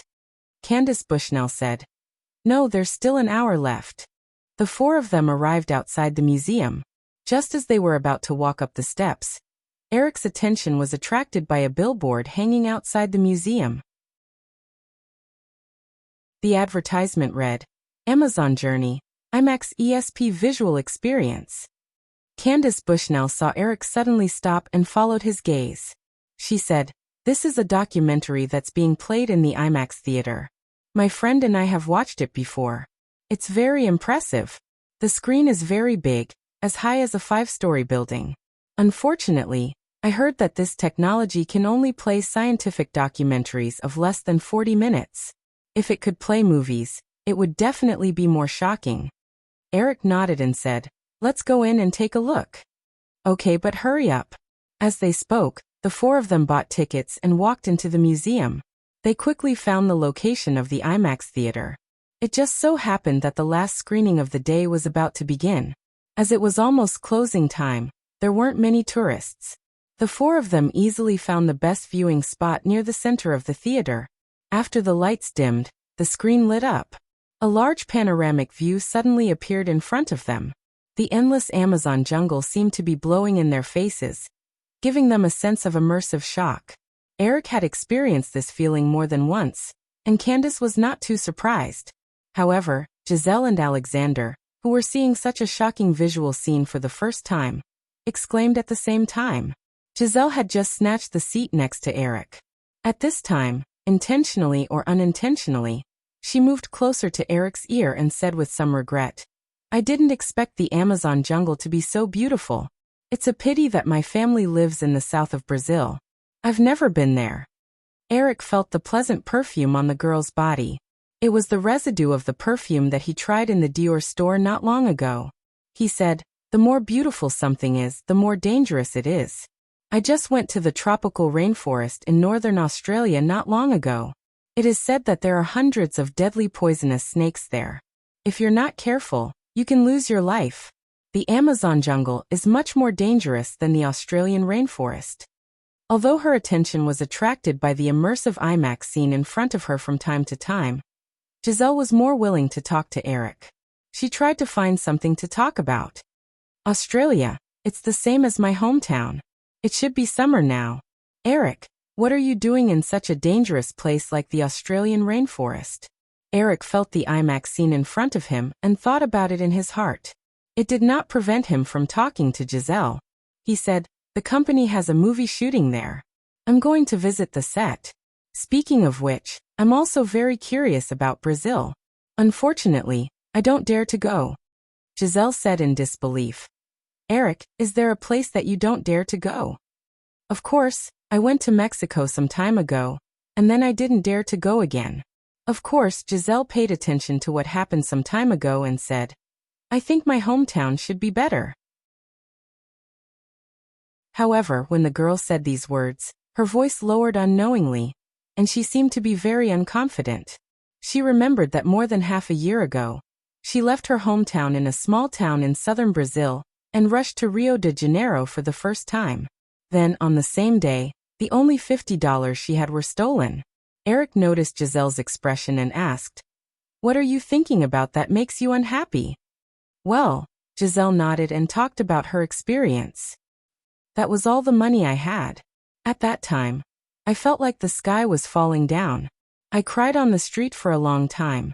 Later, I asked for some money from passers-by and called back, but I was scolded by my father for being too careless." Eric listened quietly, feeling a little emotional. Not many people had easy success. Only those who had experienced bumpy experiences would yearn for success more. If it weren't for these bumpy experiences, there wouldn't have been Lady G, who held the supermodel throne for a long time. Speaking of which, these things may not be a bad thing for you. When you succeed in the future, these episodes will definitely become good material in your personal biography. When Giselle heard Eric say this, she remembered what the psychic said to her half an hour ago. At that time, the woman who looked like a witch asked her what she wanted to know. Of course, she was most concerned about her career. It was not easy to leave Brazil. She did not want to go back with her tail between her legs. The psychic whispered to a crystal ball for a while, and then said that she recently met a person who shattered her original life trajectory. Even the other party could not see what her future was like. Giselle heard this and asked the other party what she should do. The psychic just shook her head and said that she could not see it. It was too troublesome. Giselle had always been a very smart and decisive girl. She immediately took out the few $100s left in her wallet and gave it to the other party. It was the only money left from the installation fee that the company gave her in advance to let her come to see Eric. She had just debuted for half a year and did not receive many jobs. Even her living expenses were paid by the company. The psychic was a sentimental person. She was obviously happy to see the money. She whispered to the crystal ball for a long time, and then told Giselle that she saw 2 people. The rest was still a blur. 2 people. At this time, in the IMAX screening room of the American Museum of Natural History, Giselle leaned forward and looked past Eric and Candace Bushnell to Alexander. Eric happened to find the 2 of them recently, so it should be her. Alexander Ambrosio had been secretly watching Eric, and noticed that Eric and Giselle seemed to be chatting happily. He felt a little jealous and disappointed. When he saw Giselle looking over, he was about to sit down quietly when he thought of something and nodded slightly at Giselle. After watching the documentary, it was almost time for the museum to close. The 4 of them left in a hurry. Following Candace's suggestion, they found a restaurant to have dinner. Eric first sent Candace, who lived nearby, home and asked the driver where the 2 girls lived. He then asked the driver to drive them to downtown. The apartments arranged by the 2 agencies for Giselle and Alexander were in the East Village of the lower city. The car drove into the destination. There were old red brick apartments everywhere. The car stopped outside an apartment building. This was Alexander's residence. Giselle's rented apartment was not far from here. When the car stopped, Giselle and Alexander both got out. Eric also got out of the car and curiously looked around at the dark streets. Although the sky was dark, Eric could still see the difference between this street and other places in New York. One of the major characteristics of the United States was that there were many cars. In Manhattan, most of the streets would be filled with all kinds of cars, but this rundown street looked empty at first glance. Obviously, the people who lived here were low-income people who couldn't even afford a car. This kind of neighborhood was usually very chaotic. Looking at the few figures under the dim streetlights, Eric asked, "Is it safe for you to live here?" Although they had expected it, Giselle and Alexander didn't expect Eric to send them back. After a day of interaction, Eric's mature temperament and gentle and considerate personality made the 2 girls unknowingly develop a good impression of him. Not only did this make them lose their final reservations and apprehension, they even faintly looked forward to something. At this time, standing on the side of the street that they were almost familiar with, the 2 girls were slightly stunned. At the same time, there was a feeling of loss in their hearts. Hearing Eric's words, the girls reacted. Alexander followed Eric's gaze and looked around. She said, "It's okay. The company has already told us not to go out at night." And, after hesitating, Alexander plucked up the courage and said, "Eric, can you go up and sit?" Eric said, "You should have other roommates, right? And the 4 of us live together. But it's okay. They will definitely welcome you. Forget it." Eric smiled and said, "I won't disturb you. Go up." Alexander nodded regretfully and reluctantly walked to the apartment. Eric watched the girls enter the door and said to Giselle, "Get in the car." Giselle pointed to the intersection not far away and said, "It's on the street in front. We can walk there." With 2 bodyguards in the car, Eric was not worried about being robbed. He nodded and said, "Okay." The 2 walked forward side by side. Giselle walked closer to Eric. After hesitating for a moment, she carefully reached out and held Eric. Seeing that he just smiled, she was relieved. She whispered, "Eric, I'm alone in the apartment." Eric smiled and said, "Your company is very generous. They are willing to rent an apartment for you alone." "No, my roommates, they are all in Milan." Eric also remembered that several major fashion weeks were held in February. Because of the different laws, the New York Fashion Week would not use models under the age of 16. But in Europe, which was relatively open, models could appear on stage at the age of 14. This was also the reason why most famous models started in Europe. If he guessed correctly, the next Milan Fashion Week should be Giselle's first stage. Unfortunately, she was suddenly recalled to the United States. I just wanted to see the two of you. I didn't expect it to affect your work. Well, the Milan Fashion Week shouldn't have started yet. It's not too late for you to fly back tomorrow, right? It's okay. Giselle shook her head. I want to stay in the United States and concentrate on preparing for the movie. Oh, you don't need to prepare for your role. Eric shook his head and said, so go to Milan. If there are any problems, I can talk to your company's management. Giselle seemed to want to say something, but she nodded obediently. The two walked to the intersection, turned a corner, and soon arrived outside Giselle's apartment. Eric.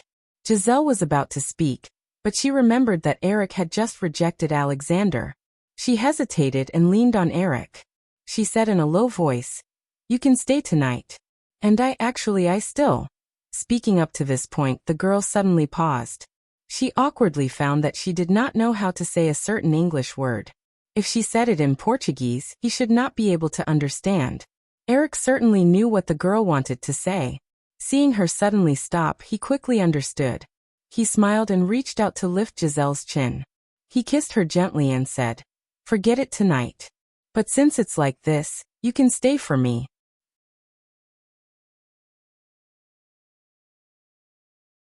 Chapter 775.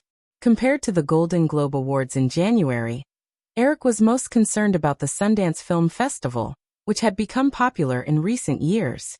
David Fincher's first film, 7 Deadly Sins, made its first public appearance at the Sundance Film Festival, which started the promotional work for the film before the Easter release. Brad Pitt was still playing the role of Agent Mueller in The X-Files, and the film crew chose Matthew McConaughey, who had begun to emerge in recent years.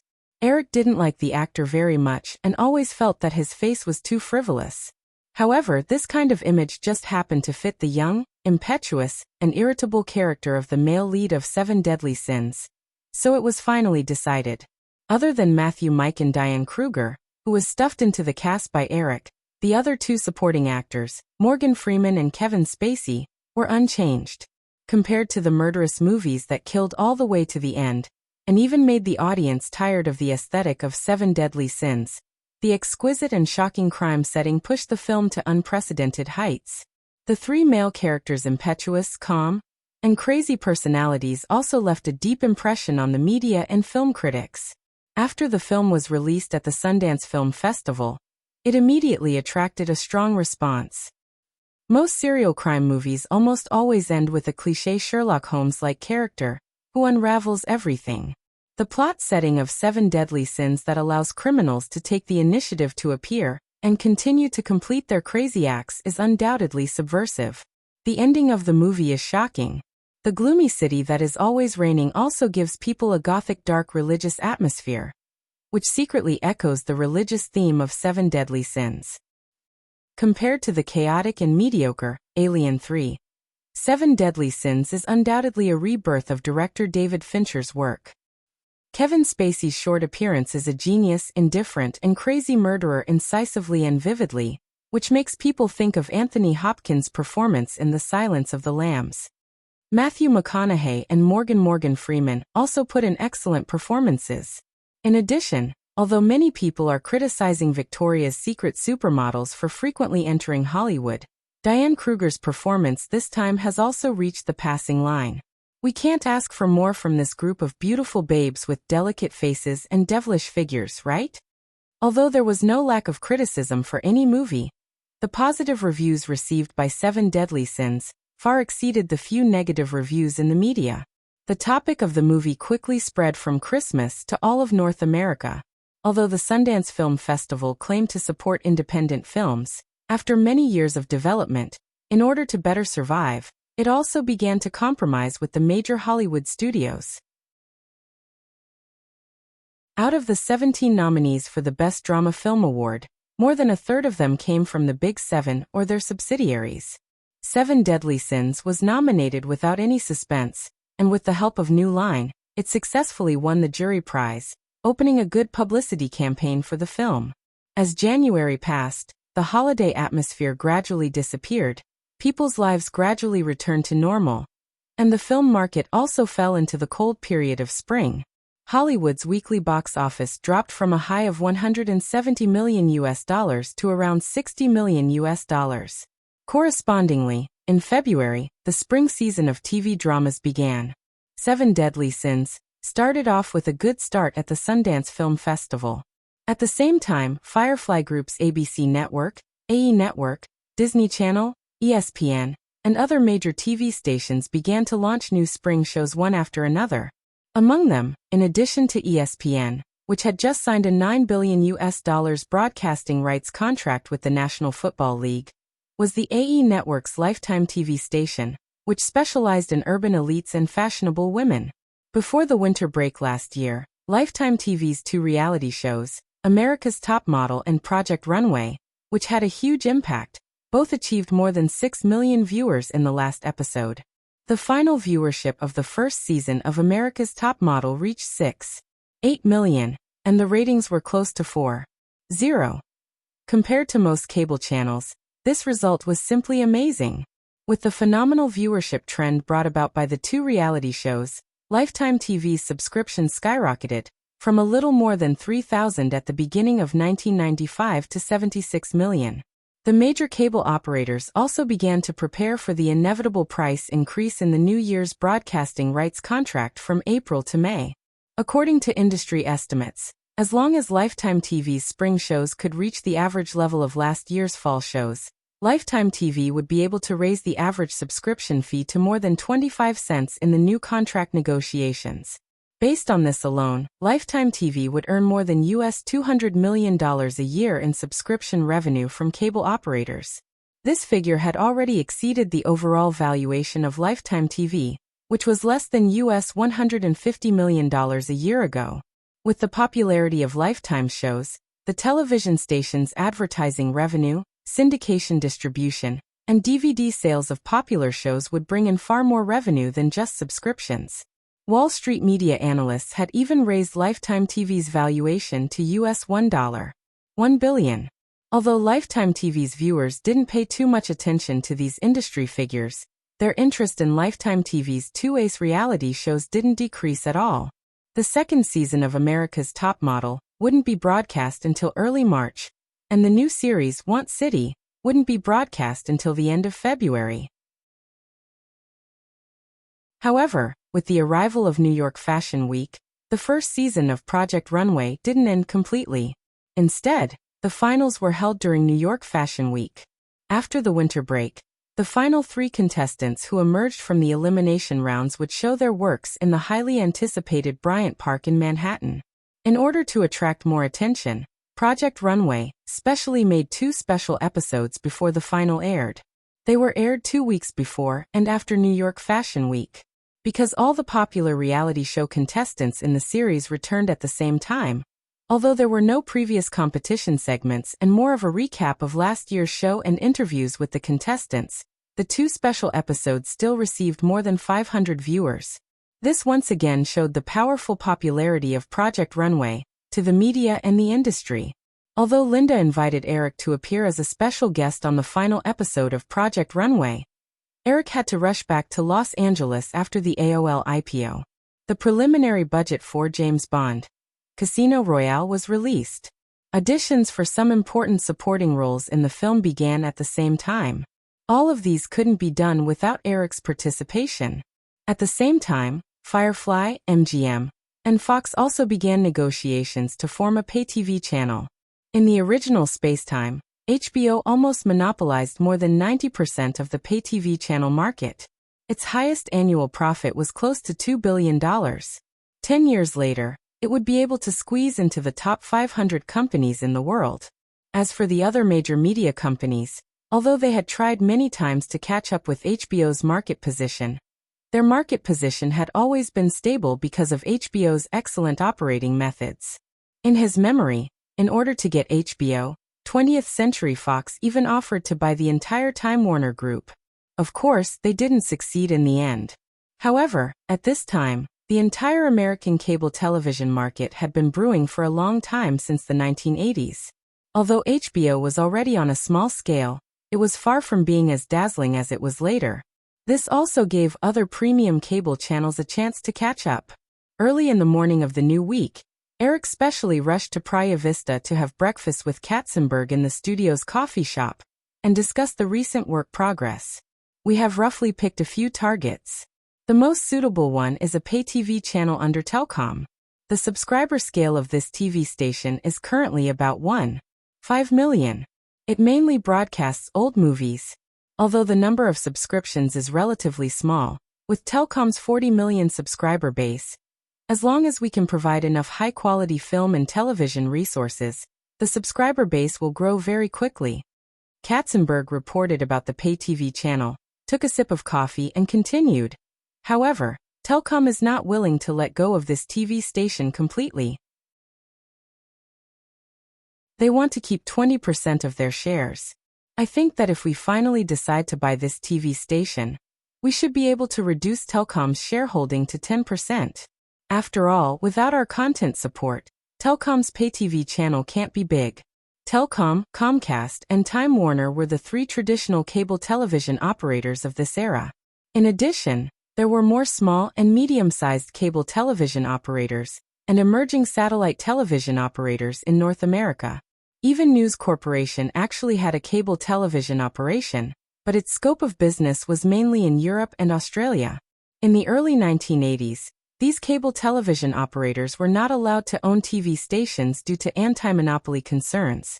However, as media regulation became more and more open, this restriction was gradually broken. When Barry Diller left Fox, the QVC television shopping channel that he ran was a joint venture between Telkom and Comcast. After the new century, the number one cable television operator in the United States changed from Telkom to Comcast. Eric did not know the reason, but he could roughly guess that Telkom either went bankrupt after the dot-com boom, like many high-tech companies, or was acquired. If it was the latter, the acquirer would obviously be Comcast. Try to fight for it. It would be best if we could lower it to 10%. At the same time, we should also strive for more channel resources in advance for Telkom, Eric said after thinking about it. He had never thought of monopolizing this TV station from the beginning. Maintaining a stake in the operator could also allow the other party to provide more resources and convenience for the expansion of the TV station. In addition, Katzenberg suggested that Fox be excluded from the list of partners, but Eric did not accept this suggestion. If it was just North America, of course, there was no need to bring Fox along. After all, Firefly and MGM could already provide enough programs for the TV station. However, looking at it from a long-term perspective, News Corporation's international media channels could help this pay cable TV station go overseas more easily. Just like Firefly's Disney Channel, because of the good relationship between Firefly and Fox, it successfully entered the European and Australian TV market 2 years ago with Sky Media's channel resources. At the end of last year, with the explosive popularity of America's Top Model and Project Runway, Firefly had also begun cooperation with News Corporation to expand Lifetime TV to the overseas market. News Corporation's Australian TV station had even bought the production rights of the Australian version of Top Model. Even if the relationship between Eric and Elizabeth was ignored, the benefits of pulling Fox into this cooperation definitely outweighed the disadvantages. After discussing the pay cable TV station, the two of them slowly finished their breakfast. Eric handed a prepared document to Katzenberg and said, "This is some information about IMAX and 3D film and television technology that I recently asked Kelly to collect. Take a look at it and make a few copies for Frank and the others." Katzenberg was a little unfamiliar with the concept of IMAX, but he knew about 3D technology.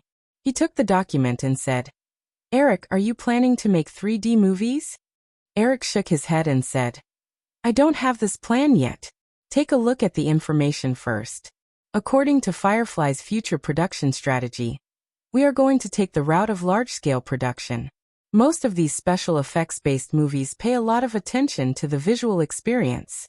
You can imagine that if we can popularize 3D film technology in these movies, not only can we improve the competitiveness of the movies themselves, but we can also increase movie ticket prices to a certain extent on the basis of 2D.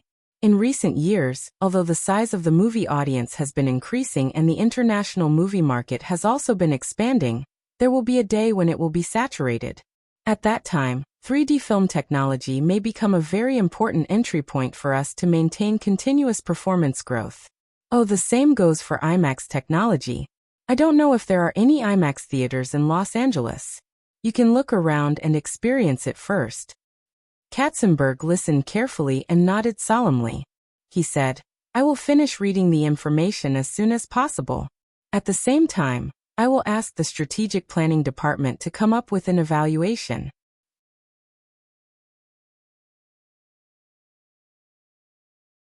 Chapter 776. According to the preliminary MGM Secret Agent Movie Universe plan, the entire series would involve 007, The Break-In Girls, Mission Impossible, The Bourne Identity, and more Secret Agent movie brands that might be discovered in the future. The first stage of the Secret Agent Movie Universe plan would focus on the 3 series that had already been developed. This stage of the plan included at least 10 films. In order to maintain the interest and attention of fans in the series, the intersection of the plots of the 3 film series would be very cautious and gradual. Eventually, it would form a large ensemble like Marvel's The Avengers in the original spacetime. According to MGM's established movie schedule, The Break-In Girls 2, which would be released this summer, would still maintain a separate plot system for the time being because the 3 girls belong to Charlie Detective Agency, which did not belong to the government. However, there would be an Easter egg related to the Impossible Task Force, IMF, plot related to Ethan Hunt in the movie. Mission Impossible 2, which would be released at the end of the year, would be the official beginning of the entire Secret Agent Movie Universe plan. In the plot of Mission Impossible 2, which had already begun filming, Ethan Hunt would destroy the criminal plan of a Phantom Society organization, and thus discover the huge Phantom Society organization hidden behind the scenes. The U.S. government, which had obtained the relevant information, realized the terror of the Phantom Society to global security, so it provided the information to the security departments of its allies in the hope that they would work together to destroy the Phantom Society, that had influence all over the world. Therefore, in the established Easter egg of Mission Impossible 2, there would be a scene where Mrs. M would introduce the information about the Phantom Society obtained from the CIA to James Bond. The plot of James Bond, Casino Royale was not only related to Mission Impossible 2, but it could also be regarded as a new beginning. With the collapse of the Soviet Union, James Bond, who had been fighting against it for decades, lost his old enemy. In addition, in the last episode, his good brother 006 unexpectedly betrayed him, causing 007 to become disheartened, and even have the idea of retiring. Of course, Mrs. M was unwilling to let her right-hand man leave, so she sent Bond to the Panama Islands for a vacation. In the Panama Islands, Bond's flirtatious nature flared up again. He accidentally seduced a married woman, and the husband of this married woman happened to be an insignificant member of the Spectre group. Because of Bond's accidental intervention, the small member's operation unexpectedly failed. The resourceful Spectre group soon discovered the identity of 007, so the small member and his wife were mistaken as traitors and cruelly executed by the Spectre group. The tragic death of his temporary bedmate touched Bond, and he decided to get to the bottom of it in private. At this time, MI6 also obtained the information of the Spectre Society that Ethan Hunt had in his possession in Mission Impossible 2. During Bond's private investigation, because he illegally used MI6 channel, he was discovered by Mrs. M, and she accidentally discovered that the incident that Bond experienced was also related to the Spectre organization hidden in the shadows. Mrs. M recalled Bond and showed him all the information about the Spectre Society. According to the clues that MI6 had already found, it was determined that an upcoming gambling game in the Royal Casino of Montenegro might be related to the Spectre Society. Therefore, Bond was sent to Montenegro to participate in this shocking gambling game. The new 007 movie could be regarded as a new beginning. At the same time, this sequel would also be a nirvana for James Bond. After experiencing an unforgettable love and finding a new fighting goal, James Bond embarked on a journey again. The filming of the movie was mainly handled by Barbara Broccoli and her sister, while Eric was in Los Angeles and focused on the casting of the new Bond movie. Although the male and female leads had been confirmed, there were still a large number of supporting roles in 007, Casino Royale, that required Eric's personal screening. Then, thank you for coming to the audition today. Mickey, I'll let you know the results as soon as possible. In an audition room at Firefly Studios, Eric got up and shook hands with an actor in his 40s. This middle-aged man, who seemed to always have a smirk on his face, was called Mickey Locke. In the 70s and 80s, he was also a handsome man in Hollywood. In 1986, Mickey Locke shot to fame with an X-rated 9.5 Weeks of Loving You. However, after that, Mickey Locke's path to stardom had not been smooth. Although this guy was handsome, his appearance always had a bit of evil that was very suitable for playing a villain. Therefore, it was difficult for him to get a leading role in a big-budget mainstream movie. Eric's memory of Mickey Locke was probably only the whip in Iron Man 2, in his previous life. Today's audition happened to be the original Casino Royale's Chirov, who had a gloomy temperament and often had blood dripping from the corners of his eyes. Although the plot had been changed a lot, Chirov's role in the original was very outstanding, so Eric did not change the general setting of this role. Mickey Locke let go of Eric's hand and said, "I'm also very honored to be able to participate in this audition. Eric, I'm looking forward to working with you." After sending Mickey Locke off, Eric returned to his seat and asked the production assistant next to him, "Are there any more auditions?" The production assistant shook his head and said, "Mr. Williams, it's already 5:30. Mickey Locke is the last audition today." Eric raised his hand and looked at his watch. He nodded and said, "In that case, let's get off work. We'll continue tomorrow." Today's audition didn't meet a suitable candidate. Although Mickey Rourke's acting skills were good enough and his appearance was very suitable for the role of the villain, Eric needed a gloomy villain, not an actor who looked evil on the surface. The original actor, Max Mikkelsen, had just debuted and was not even 30 years old. He did not fit the role either. Walking out of the audition room, Eric got into his car and left the studio to return to Malibu. He had another date today. Actually, it was not really a date. When his assistant had transferred Miranda Kerr's email to his mailbox, Eric didn't pay much attention to it. He used his personal mailbox to reply to the girl's email. Then he was pestered by the shrewd little minx. These days, Miranda Kerr would send Eric a few emails every 2 to 3 days. Eric did not block the girl. It could be said that he treated the occasional chat with Miranda Kerr as a distraction from work. Recently, Miranda Kerr had gone to America with her mother, Thales. Eric had agreed to the girl's visit in advance, which was today. When he returned to the Sharp Corner Manor, the sky was already dark. As soon as Eric's car arrived at the gate of the manor, he saw 2 women, one big and one small, standing by the roadside nearby. Eric asked the driver to stop the car and got out of the car to greet them. When Miranda Kerr saw Eric, she ran over excitedly. "Didn't you say 7 o'clock? Why are you here so early?" Eric gently hugged the girl and asked with a smile. After Miranda Kerr hugged Eric, she took the opportunity to hug his arm and said affectionately, "Mom and I were worried that we would be late, so we came early." "Oh, Eric, this is my mom." "Hello, Ms. Kerr." Eric shook hands with her. Thales looked at her daughter leaning on Eric and frowned. She wanted to pull her daughter over, but when she remembered Eric's identity, she did not move in the end. On the surface, she maintained a smile and shook Eric's hand. She said, "Hello, Mr. Williams. Just call me Eric." Eric said, "Let's go in." Get in the car first." With that, Eric politely opened the car door for Thales. This small detail made Thales very satisfied, and even a faint sense of vanity arose in his heart. After all, the other party was the richest man in the world. Miranda Kerr did not need Eric to say anything. After her mother got in the car, she excitedly got into the car. The car was very spacious. Eric followed and sat in. It did not seem crowded even with 3 people sitting in the back. The gate of the manor opened, and the car drove into the manor. Miranda Kerr curiously looked at the famous manor and asked a lot of questions. Eric, this place is so big. Do you live here alone? Eric shook his head and said, I'm not alone. Drew comes here occasionally. When she heard Eric mention Drew's name, for some reason, the girl's eyes became brighter. She said with a face full of expectation, I really hope to meet Miss Barrymore. I'm her fan. I've watched it. Eric smiled and said, she will definitely like you very much. The car arrived at the Linhai Villa. After Eric got out of the car, he ordered the chef in the manor to prepare dinner. Then he brought the mother and daughter into the villa. While this place is so big, it's like a museum. As soon as they entered the door, Miranda Kerr looked around excitedly.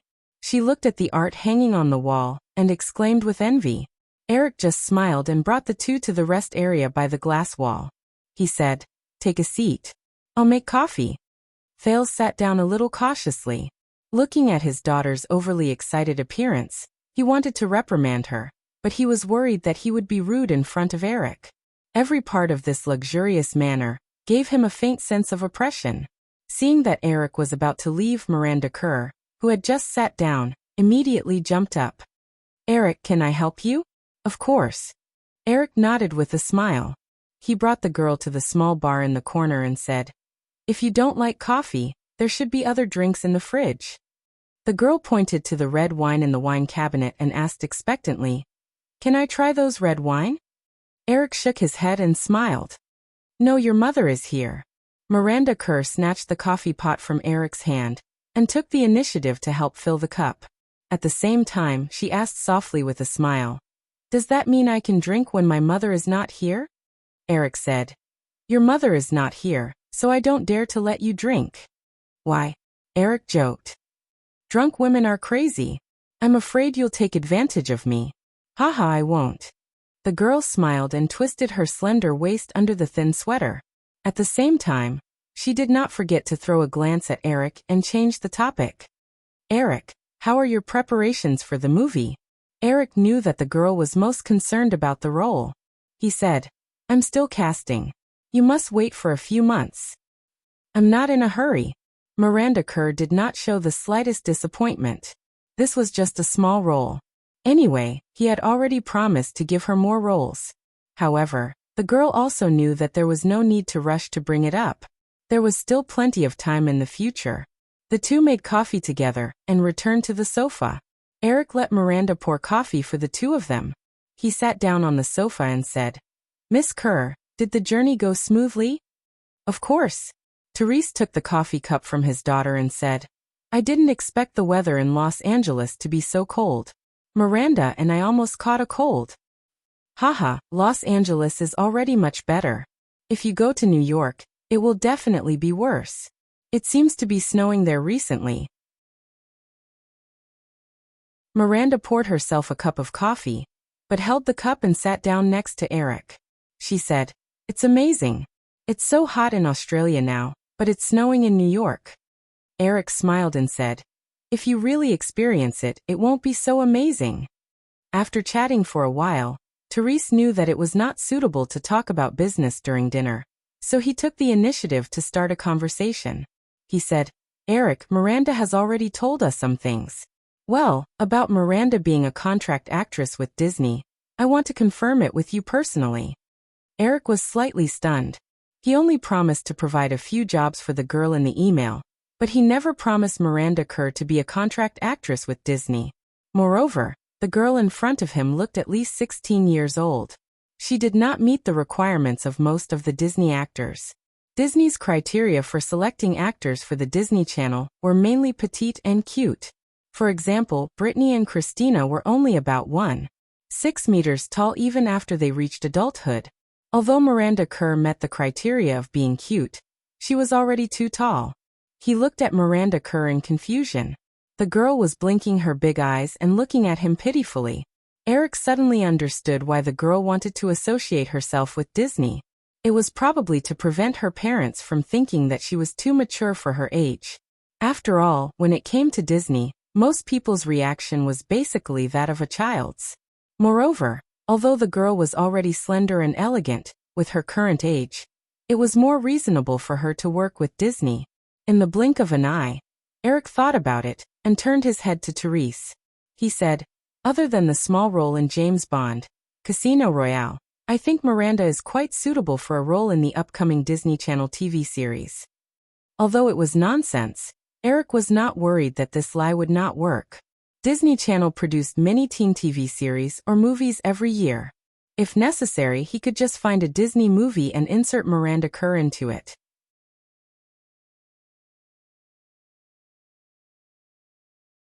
Chapter 777. Although Therese was an ordinary housewife, she was not stupid. From the brief eye contact between Eric and her daughter, she could roughly see some clues. However, since Eric agreed, she felt that such a big shot, well, although a little too young, would not lie to them. Since Eric agreed that Miranda could sign a contract with Disney Channel, Therese asked about another thing she was most concerned about. Then Eric, about Miranda staying in the U.S.? Eric said, "Ms. Keir, if you are worried, you can stay in the U.S. to take care of Miranda." Therese shook her head and said, "I can't do that. I have my own job in Brisbane and my husband and son can't leave me. John and I hope that Miranda can go to boarding school full-time. As long as she's not filming, she can stay in school." "Mom, I don't want to go to boarding school." Eric was about to open his mouth and nod, but Miranda already shouted. Her parents did not discuss this matter with her in advance. And what kind of joke is this? Going to boarding school is no different than going to jail. Therese was not angry because of her daughter's resistance. She said in a gentle tone, "Baby, you're still underage. If you don't go to boarding school, your dad and I won't be at ease leaving you alone in the U.S. Can't you find a temporary guardian? Then I can go to a normal middle school," Miranda said and turned her head to look at Eric. Noticing Miranda's gaze, Therese immediately shook her head. "No." Therese raised her voice a little, but she felt that this reaction was a little rude. It seemed like she did not trust Eric. "Okay," although this was the truth. After a pause, Therese said with a hint of apology, "You're lucky to get the job as an actress. We can't trouble Eric." Eric also shook his head and smiled. "According to federal regulations, I probably don't meet the conditions to be your temporary guardian. I'm still single." Hearing Eric take the initiative to refuse, Therese was relieved and said to her daughter, "Hey, you heard it. But I don't want to go to boarding school. If it has to be like this, I'd rather. Miranda Keir stuttered twice, but in the end, she did not say that she would rather go back to Australia. She turned her head to Eric and said, "Eric, even if you can't be my temporary guardian, you can at least help me find a suitable host family, right?" Eric shrugged and said, "That's not a problem, but your parents have to agree first." Miranda Keir immediately got up from Eric's side and said coquettishly and said, "Mom." Eric looked at Thale's helpless expression. He stood up and said, "I'll go see if dinner is ready. You guys can discuss it." He didn't know how the mother and daughter communicated. During dinner, although Therese still said that she needed her husband's permission, her attitude had completely softened. Miranda Keir was also very excited because of this. Like a little magpie whose wish had been fulfilled, she chatted with Eric about all kinds of irrelevant things at the dinner table. From falling off a horse at her grandmother's farm a few years ago to the interesting story of shooting the cover of Dolly magazine, not long ago. Although she was young, her ability to read people's moods was better than her mother's. She could feel that Eric wasn't disgusted by her showing off her lively personality. Instead, he seemed to be interested, so she didn't try to restrain herself. Eric had seen many cases of the strong generation and the weak generation. He had personally experienced it with the Murdoch family. This was the first time he saw a counterexample of the strong generation and the weak generation. Miranda Keir was very mature for her opinions, but her mother, Therese, was very soft and didn't insist on it. He felt it was quite interesting. After dinner, because she heard Eric talking about the private screening room in the villa, the girl pestered Eric to go in and take a look. After Eric agreed, Miranda Keir left her mother alone in the small living room to watch TV, and pulled Eric out of the room. After watching a movie, they found that it was already 10 o'clock at night. The hotel that the mother and daughter were staying in was in Burbank, near the headquarters of the Firefly Group. It was more than 40 kilometers away from the Sharp Corner Manor. Although there wouldn't be a traffic jam, it would still take more than an hour. Eric asked them to stay. Although Therese felt that it was very inappropriate.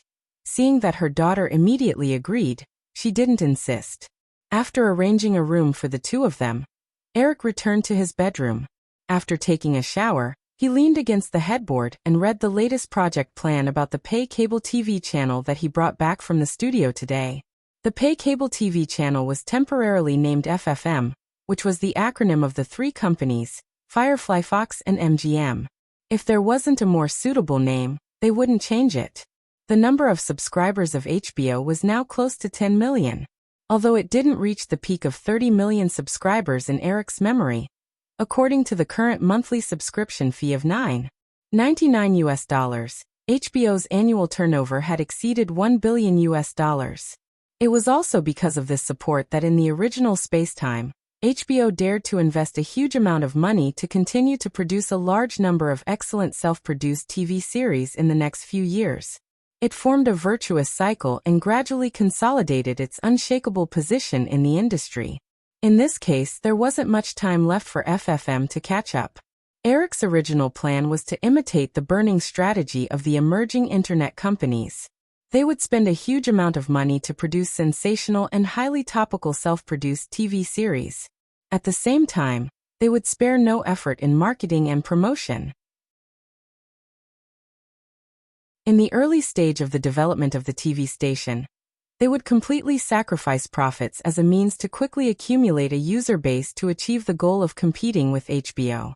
However, the shortcomings of Eric's plan were quickly revealed during the repeated discussions of the heads of the companies.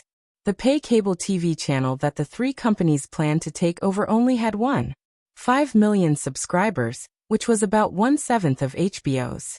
With such a poor audience base, no matter how good the TV program was, it wouldn't be able to create a big social impact in a short period of time. After all, a pay cable TV channel was different from a basic cable TV channel. Take Lifetime, for example. Although its ratings were also terrible, most of its programs only had 1 million or even 100,000 viewers. It had a total user base of 30 to 40 million. With the emergence of America's Top Model and Project Runway, if the audience wanted to watch them, they just needed to pick up the remote control and change the channel. Therefore, the ratings immediately soared. Pay cable TV subscribers usually only had a few million subscribers. Even HBO didn't have more than 10 million subscribers. Because of the high subscription fee and hardware limitations, the number of subscribers couldn't increase at will. Under normal circumstances, it required a long-term accumulation process. HBO's current 10 million subscribers were the result of more than 20 years of operation. Since FFM's first goal was to expand the number of subscribers as much as possible, the experienced Murdoch quickly put forward a simple, but very practical proposal. Acquisition. The Fox TV network, which had covered the United States, was the result of News Corporation's crazy acquisitions in the 1980s. In addition to HBO, there were many other small pay cable TV channels in North America. These second and third tier pay cable TV channels were basically subsidiaries of cable TV operators. With the convenient channel resources of the parent company, these pay cable TV channels relied on relatively low subscription prices to get a share of the pay TV market. Although the price was relatively low, these TV channels had high-quality paying subscribers after all. Acquiring a few at once and merging them would definitely be faster than Eric's initial proposal. Eric read the information in his hand and picked up the remote control to turn on the wall-mounted TV opposite the bed. He wanted to see what the Independent Movie Channel, a subsidiary of Cablevision, looked like. Cablevision was interested in selling this pay cable TV channel with 900,000 subscribers, but the price was as high as US $315 million. It would definitely be a tug of war during the negotiation. Finding the Independent Movie Channel, Eric casually glanced at the plot of a movie that was playing and shook his head in boredom. On the TV screen, two blonde girls who weren't too beautiful were running wildly with exaggerated expressions while being chased by murderers. This was obviously an ultra-low-budget thriller movie. With just a few glances, Eric could roughly guess that the plot was in the mode of Scream. The proportion of bad movies in Hollywood was still very high. Because of the huge market, independent production companies would gather millions of USD to follow the trend and shoot some movies. Even if the movies could not be released in theaters, they would first release a round of videotapes, then sell the broadcast rights to independent movie channels and other TV stations. The overseas copyright sales could also recover some of the profits. All in all, the profits were still very good. Eric lost interest and was about to change the channel when he heard a sound. Knock, knock, knock. Eric paused for a second. He wasn't sure if he was hallucinating until he heard the sound again. Looking at his watch, it was already 11:30. Eric found a pair of beach pants from the closet next to him and put them on. He opened the door and took the initiative to speak, quietly looking at Miranda Kerr, who was fiddling with her fingers in the hallway, pretending to be shy. Looking at Eric, who was only wearing beach pants, the girl's face turned red, but she didn't back down. She gathered her courage and said, "Eric, I can't sleep. Can I talk to you?" Eric smiled and said, "If your mother knew that you secretly came to chat with me in the middle of the night, she would definitely go crazy. My mother usually sleeps very deeply. She won't know," Miranda said as she squeezed her body forward. Eric had to move away a little. The girl walked in without hesitation. Before Eric could change the channel, Miranda walked into the bedroom and heard the screams from the TV. The girl looked at the TV screen and turned her head and said with a little slyness, "Eric, so you like to watch this kind of movie?" Eric was too lazy to explain to her. He closed the door, walked to the bed, and put the information he just read into the locked drawer. Although Eric liked to get along with all kinds of women, he wasn't stupid enough to be completely defenseless against women. After locking the drawer, Eric picked up a Stephen King horror novel on the bedside table. He leaned on the bed and looked at the girl who was curiously wandering in the bedroom. From then on, Miranda was barefoot. She didn't even wear socks. Her footsteps were as light as a cat's. She was still wearing her original thin sweater and jeans. The thin material wrapped around her well-developed body exquisitely. Leaning against the window in the north, and looking at the lights in the city of Malibu in the middle of the night, Miranda whispered a few words. She turned around and walked to Eric. She sat down on the edge of the bed very naturally. She weighed her small body to test the feeling and said, "Eric, why is this bed so big?" Eric looked up and glanced at her. He threatened her and said, "You can sleep with many women like this." Miranda smiled and climbed onto the bed even more boldly. She lay beside Eric, looked up and said, "Are you trying to drive me away?" Eric was too lazy to look up this time. He casually turned a page of the book and asked, "Why do you say that?" "Hee, you know it yourself," Eric said. "If I wanted to, you would have been thrown out by now." Miranda Kerr laughed again. After a moment she said, "Eric, I want to take a shower." Eric wanted to know what this little vixen could do. He nodded and said, "Well, go ahead. The room is over there. But I don't have pajamas. You can wear mine." "You're not wearing pajamas either," Miranda said. She reached out and gently tapped Eric's chest. Her fingertips were cold.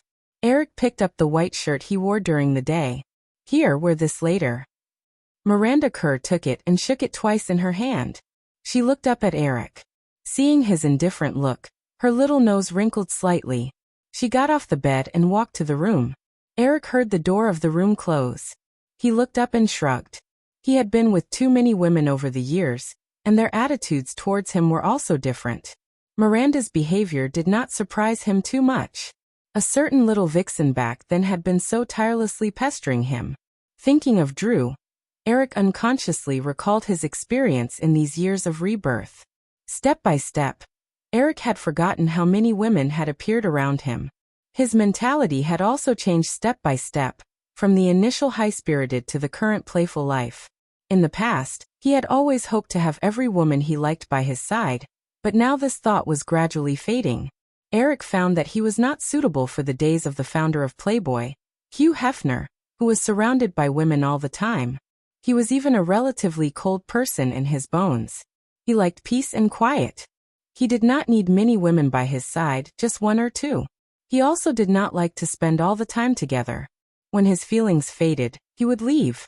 Perhaps Drew was the one who understood him best. Although this girl could not wait to be by his side all the time, she had never done so. She just helped him take care of everything in his life like a little housekeeper.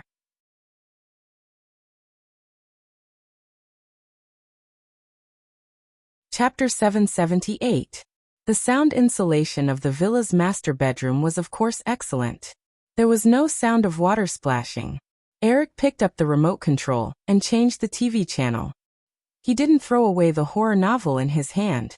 From time to time, he glanced at the TV screen, doing two things at once. About half an hour later, the door of the room opened. Miranda Kerr, wearing only a shirt, walked out. The shirt just covered her thighs, revealing two beautiful legs that exuded a healthy wheat color. Her slightly moist brown hair was loose, and the few strands of blonde hair in front of her forehead made the girl look a little more sexy. The girl lightly jumped onto the big bed and climbed to Eric's side. She raised her face and asked, "Eric, am I beautiful?" Eric shrugged and said, "I like girls with white skin. You're too dark." Miranda Kerr retorted, "No, I'm healthy. Many of my classmates are envious of me." As she spoke, the girl rolled up her sleeves and extended her forearm in front of Eric. "Feel it. My skin is better than many girls." Eric was too lazy to argue with the girl about such boring things. He glanced and said perfunctorily, "And not bad." Miranda Kerr saw Eric's uninterested look. She retracted her arm and supported her chin. She looked at him with a smile and said, "You can touch other places if you want, but you can't do other things." Eric ignored her. He put down the book, picked up the remote control and turned off the TV. He said, "Hey, you've showered and talked. You should go back to sleep." Miranda Kerr snatched the remote control and turned on the TV. She said, "Let me stay a little longer. I won't eat you." Eric thought to himself, "I'm afraid I won't be able to resist eating you."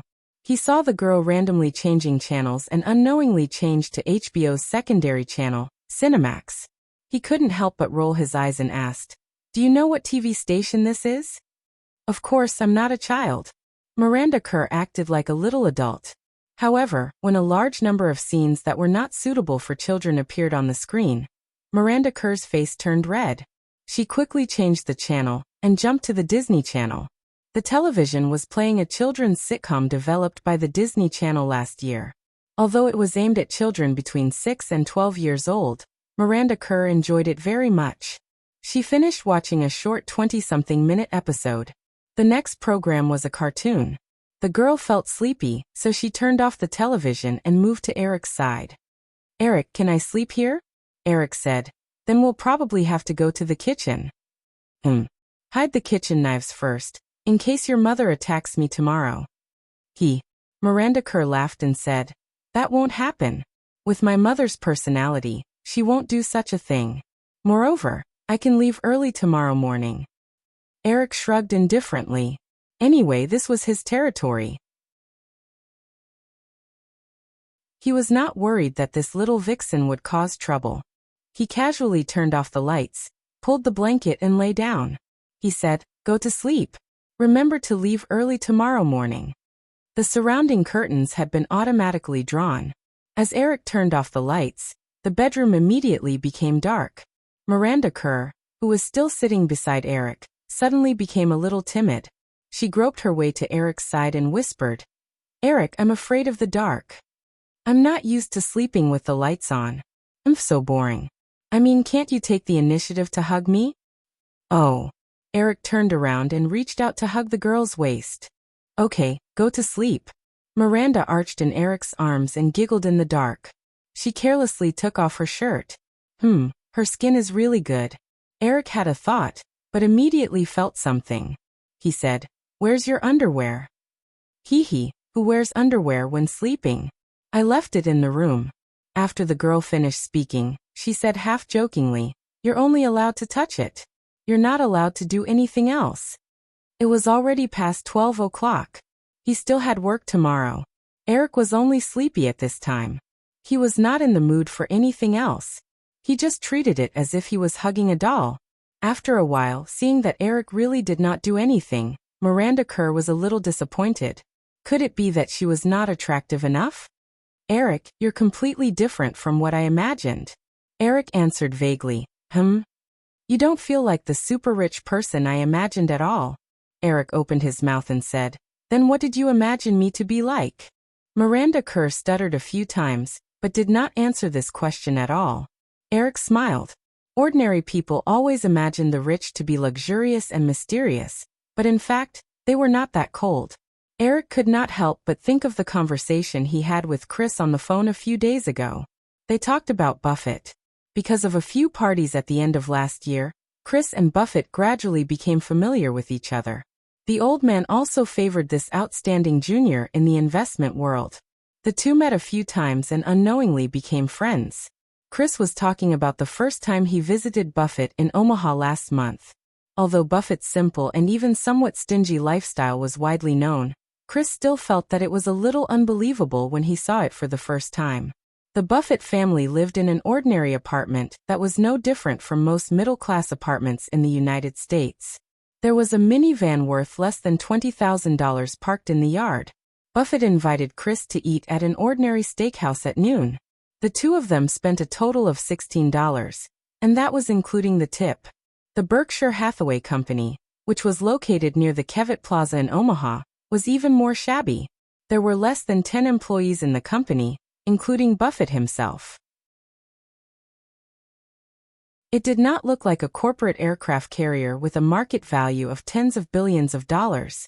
Although Buffett's example was a little extreme, from what Eric had seen and heard over the years, except for a small number of rich people who liked to live extravagant lives, most rich people's lives were not as exaggerated as ordinary people imagined.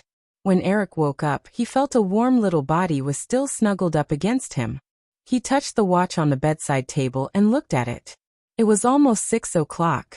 He patted Miranda and said, Hey little one, get up first. Go back to your room and sleep. Miranda Kerr opened her eyes in a daze. After a short period of confusion, she said lazily, Eric, I'm so sleepy. Can you carry me back? No, get up. Don't make a fuss. Sigh.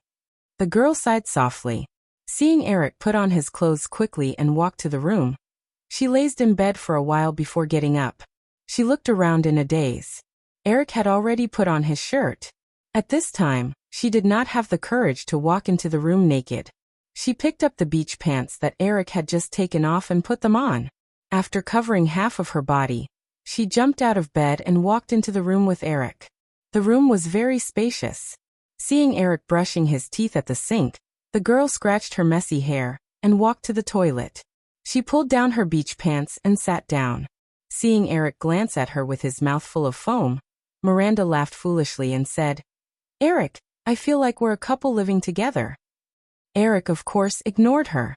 He withdrew his gaze and continued to brush his teeth. After a while, Miranda stood up and went to the sink. Eric had already started to wash his face. The girl said, Eric, can I use your toothbrush? No, I'm a germaphobe. So stingy. Miranda Kerr pouted. She just picked up the toothpaste and squeezed a little on her index finger. She tilted her head and took a sip of water from the tap. After rinsing her mouth, she raised her head and threw Eric a charming look. Then, she put her index finger in her mouth. Poke, poke, poke, poke. Eric could not bear it anymore and raised his hand to hit her. Ah!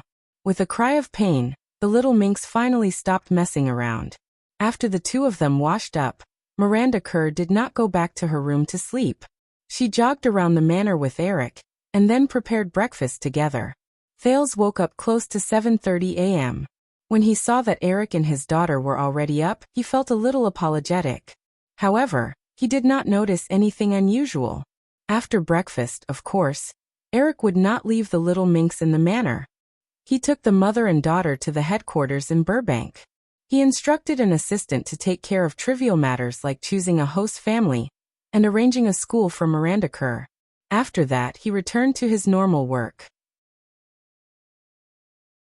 During the intense casting process for James Bond, Casino Royale, the first season of Lifetime TV's Project Runway finally came to an end at the end of February. Although the ratings for the last episode did not exceed the ratings of America's Next Top Model, it still reached 6.5 million viewers. AETV Network held a special celebration party for this. At the same time, the first episode of City to Desire officially began airing with Project Runway as the lead-in episode. Before the airing, Lifetime had used the good reviews during the pilot process to promote the show for 2 months. Under the strong advertising campaign, the original novel, which was not very popular, even rushed to the top 20 of the New York Times bestseller list. Lifetime TV was a cable channel. Even if they broadcast a large-scale TV show, as long as it was not too shocking, the FCC usually would not interfere. However, cable channels were different from cable channels. Cable channels were still aimed at audiences of all ages. In order to prevent parents from objecting and causing the TV station to cancel their subscriptions, cable channels were also quite restrained. Because the original broadcast platform used to be HBO, the original version of City to Desire had a lot of nude scenes. However, due to the hidden restrictions of cable channels, the new version of the show could not be copied. However, the selling point of the show was never nude scenes. The core element was the analysis and understanding of life, sex, fashion, love, and other aspects of the women in the metropolis. As it turned out, the female audience was still very enthusiastic about the new version of City to Desire.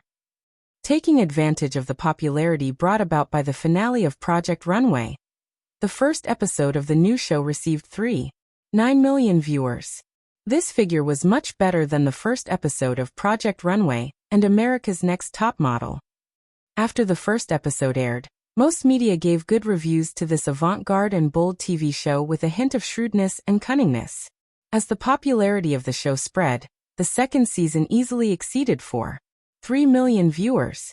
Once the tone of City to Desire was set, Lifetime TV quietly started the second phase of viral marketing in Hearst Group's fashion magazines, Yahoo's entertainment and fashion section, and ABC's related TV programs.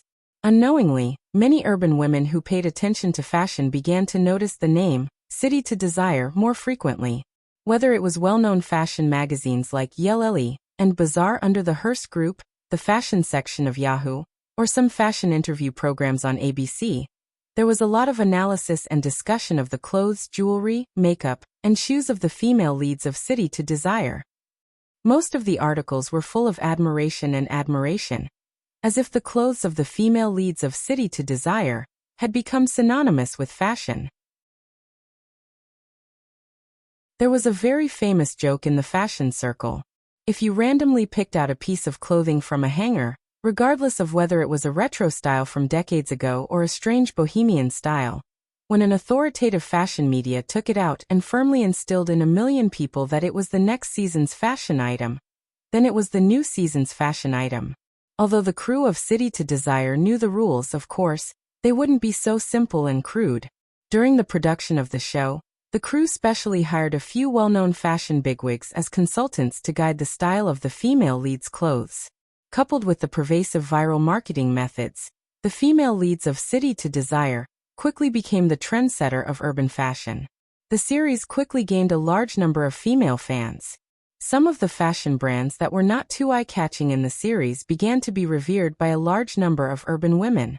As a result, their sales increased greatly.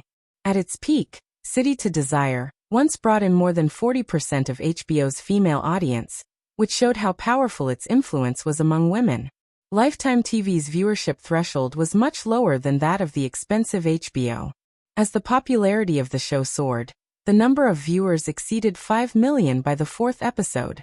At the same time, the second season of America's Top Model, which Cindy Crawford was in charge of, made a strong return the week of the fourth episode of City to Desire. Although the viewership of the first episode didn't break the record of 6.8 million set by the final episode of last year, the 6.5 million viewers for the premiere episode was still a pleasant surprise. After all, the final episode of a competition-type reality show would often set a viewership record when the winner was announced. It was just like the 56 million viewership miracle of the final episode of Survivor. The final average viewership of the first season of America's Top Model was 4.96 million. Unfortunately, it didn't exceed 5 million viewers.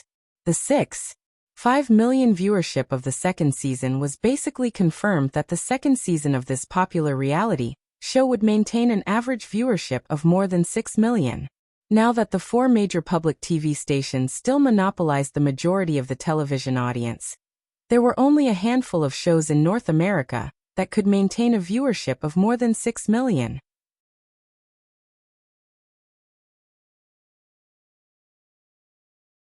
Chapter 779. Thanks to the popularity of The City is Prosperous and the second season of America's Top Model, Lifetime took the opportunity to launch several other original series.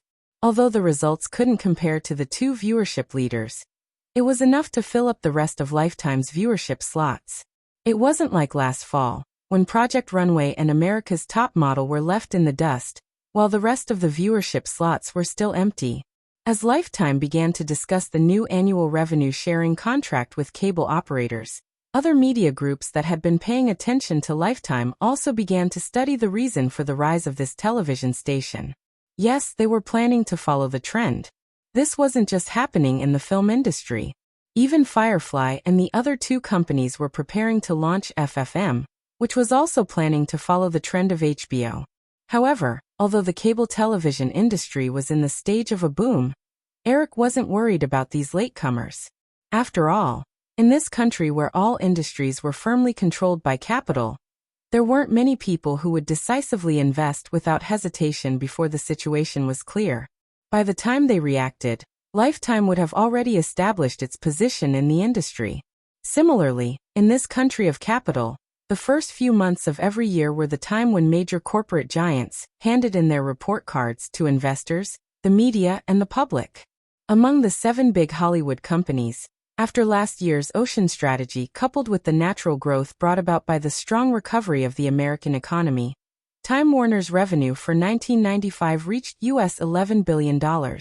However, among the 25 films released by Time Warner that year, except for Batman Forever, which earned US $330 million at the global box office with a US $100 million investment, and with the lucrative Peripherals, which barely made a profit, the other big-budget films with a budget of more than US $50 million all ended poorly. In particular, Future Water World, which had a production cost of $175 million US dollars, only grossed more than $80 million at the North American box office.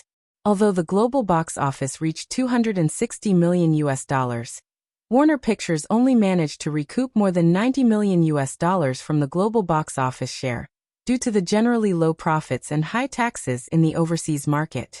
This project alone brought Time Warner a loss of more than $100 million US dollars. Although Time Warner's Turner Broadcasting and HBO cable television businesses were highly profitable, they couldn't afford to lose money from the film business. In the end, the entire group's annual loss reached US $280 million, more than 3 times the previous year's. After the financial results were released, Time Warner was once again in turmoil. As the founder of Turner Broadcasting and a major shareholder of Time Warner, Ted Turner even proposed to break up Time Warner at the board meeting. Although the trend in recent years was to consolidate resources, this proposal still received the support of many board members. Viacom Group, which was firmly controlled by Sam Redstone, relied on the strong revenue performance of the blockbuster video rental chain. Its annual revenue exceeded US $10 billion, closely following Time Warner's annual revenue of US $107. However, compared to Time Warner's huge loss, Paramount achieved a net profit of $760 million US dollars for the year. In terms of overall strength, News Corporation, whose business scope spanned the entire Western world, was comparable to Time Warner.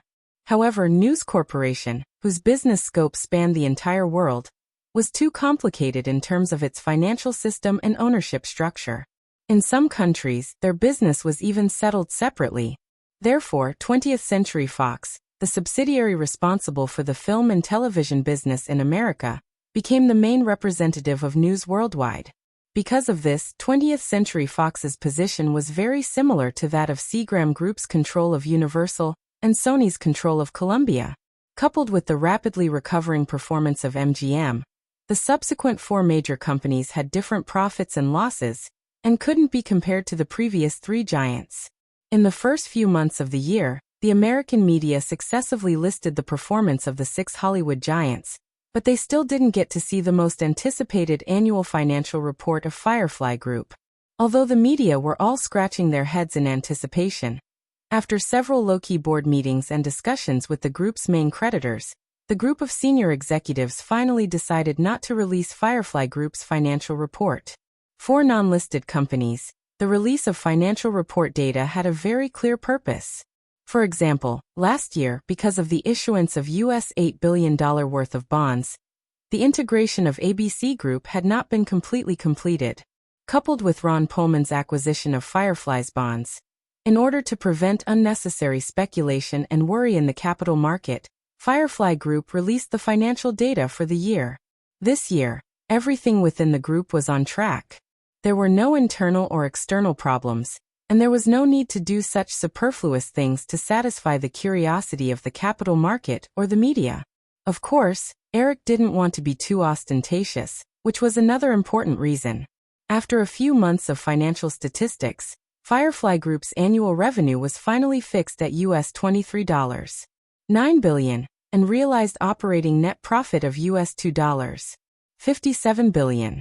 If the US $1.25 billion follow-up payment from the sale of ABC's assets and Disney's hand-drawn animation studio were included, Firefly's annual profit had reached US $3.82 billion. Not to mention, this figure was enough to arrogantly say to the remaining six giants, "Come at me together." In comparison, in 1995, Ford Motor, which had the highest profit among all the corporate giants in the United States, had an annual revenue of US $128.4 billion and a net profit of only US $5.3 billion. Even if Firefly's non-operating profit of US $1.25 billion was excluded, the net profit of US $2.57 billion was enough to squeeze into the top 10 of the United States corporate profit list. The detailed annual financial data was only known to the board of directors and the core executives of Firefly Group. Even some of the important creditors only had a general understanding. With the professionalism of these people, of course they would not disclose it to the media. Therefore, based on public data such as movie box office, TV program ratings, and other public data, although the relevant media and analysis organizations could predict that Firefly Group's annual profit would be terrifying, in the absence of any detailed data, they could only make their own assessments based on known information. Due to the lack of an official endorsement from the Firefly Group, even if these media figures were almost the same as the real figures, it was impossible to gain widespread recognition. When some of the public saw the terrifying annual profit figures of the Firefly Group in financial magazines, their first reaction was to question the accuracy of these figures. After all, if the annual profit figures of nearly $4 billion were true, then the profits of the Firefly Group alone would be enough to compete with the other big six. In the entire history of Hollywood, there had never been a case of a single person dividing 50% of Hollywood's profits. In the midst of the hubbub, the publication of Forbes magazine's 1996 World's Richest list once again caused an uproar in the media. After the release of Windows 95, Bill Gates, who owned 40% of Microsoft's shares, relied on the Microsoft operating system to dominate the industry. His net worth skyrocketed from US $12.9 billion last year to US $18.5 billion. Behind him, Warren Buffett and the other three super-rich people also had assets that crossed the threshold of US $10 billion. However, at the top of this list, the eye-catching figure of US $67.7 billion was like the bright moon in the night sky, outshining the surrounding glimmering stars. Compared to US $46.5 billion last year, Eric's personal net worth had skyrocketed to US $21.2 billion in just 1 year, far surpassing everyone else on the list. At the same time the list was announced, Steve Forbes, the president of Forbes, personally wrote, "If Eric Williams bet all his assets on the Kuwait War 6 years ago, it could still be considered a reckless gamble." Over the years, Eric Williams has proven with facts that not only does he have amazing talent in film and television, but as a pure investor, He also has a keen vision that ordinary people can't reach. Starting from Yahoo in 1991, in the past 5 years, Eric Williams has invested nearly $5 billion in the emerging internet, mobile communications, and other high-tech industries. Today, 5 years later, these investments have at least quadrupled and are worth more than $20 billion. Of course, although Eric Williams' investments in the high-tech industry seem to be very successful, it is undeniable that the Firefly Group in Hollywood is the real foundation of Eric Williams. It is precisely because Firefly Group has brought in a steady stream of profits for Eric Williams that he was able to show his skills in the investment industry. Compared to publicly held companies such as Time Warner and Viacom, Firefly Group did not announce its annual financial data for 1995, but according to publicly available information, Firefly Group's annual turnover for 1995 should be around $24 billion. This figure even exceeds the total annual revenue of Time Warner and Viacom. In terms of profits, Firefly Group's profitability is even more terrifying. Compared to Time Warner's annual loss of $280 million and Viacom's annual net profit of $760 million, Firefly Group's operating net profit for 1995 should be between $2.3 billion and $2.6 billion, which is 4 times that of Viacom and even close to the total profit of the 6 major film companies: Time Warner, Viacom, 20th Century Fox, Sony Pictures, Universal, and MGM. This kind of breathtaking profitability makes me feel that perhaps the federal IRS should really consider levying an alien immigration management tax on someone. Okay, this is a joke. The release of the new Forbes Rich list set off a frenzy of discussion in the media, but the most direct impact was on the day of the release of the latest issue of Forbes magazine. Because the magazine detailed Eric's investment and returns in the high-tech industry, the Nasdaq index was directly stimulated and rose by 5% that day. Many high-tech star stocks, including Cisco, AOL, and Microsoft, rose by more than 10%. The credibility of Forbes magazine was still very strong. Compared to other financial magazines' exaggerated or conservative profit estimates of Firefly Group, the data published by Forbes magazine was clearly more recognized. The fact that the global film market continued to explode and Hollywood's conquest of territories around the world was almost well known. But after seeing the terrifying profitability of Firefly Group, although there were negative examples of the losses of Warner Brothers and Sony Pictures, it still did not stop a large number of capital forces from once again flocking to Hollywood. Under such circumstances, on March 25, the 68th Academy Awards ceremony was held as scheduled at the Sacred Civic Auditorium in Los Angeles. Although Eric was invited as usual, he was absent again. It was not because he was too busy or anything else. The main reason was that sitting motionless at the Oscar ceremony for 3 hours was really not a pleasant thing. What's more, Firefly's film still only received some marginal nominations this year, so Eric had no need to attend. Eric did not want to go, and Drew, who had already begun to look for a dress, also declined the invitation.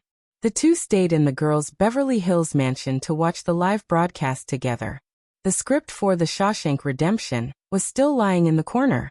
There was no Oscar tragedy this year. In addition to the popular award winner Forrest Gump, several other nominated films such as Apollo 13 and Baby Pig did not show the popularity and influence of Forrest Gump. In the end, Forrest Gump successfully won 6 awards including Best Film and Best Director with 13 nominations. Tom Hanks also successfully won Best Actor for a second time, creating a new milestone in Oscar history. Although they did not attend the Oscar ceremony, they definitely had to have a celebration party. Because Forrest Gump was the only major nominated film this year, together with Firefly and MGM, there was really no need to hold a celebration party alone. In addition, as the former editor-in-chief of Vanity Fair, Tina Brown, personally called to ask him to do so, Eric decided to hold the celebration party tonight at the Oscar party held by Vanity Fair. Tonight's Vanity Fair party was held at an art center at the foot of Beverly Hills, which was less than 5 kilometers away from Drew's mansion in Trousdale Manor. Eric and the girl were not in a hurry at all. They did not leave for the party until the live broadcast of the award ceremony was over. It was just past 9 o'clock in the evening in the Western time. The car stopped in the parking lot outside the art center. As soon as Eric and Drew got out of the car, the reporters who were squatting outside swarmed over, and the dazzling magnesium lights flashed crazily. The opportunity to interview inside the Vanity Fair party was definitely not open to the public, but outside the party, the organizer could not control. Eric, do you think the number published by Forbes magazine is accurate? Mr. Williams, what do you think about Tom Hanks winning the Best Actor Oscar for a second time? Is there a public relations factor in this? Eric, how's the preparation for your new film going? Drew, do you and Eric plan to get married? When do you plan to have children? Eric and the girl just smiled at the camera. In a series of messy questions, several bodyguards and the organizer's security quickly surrounded them and escorted them into the party venue.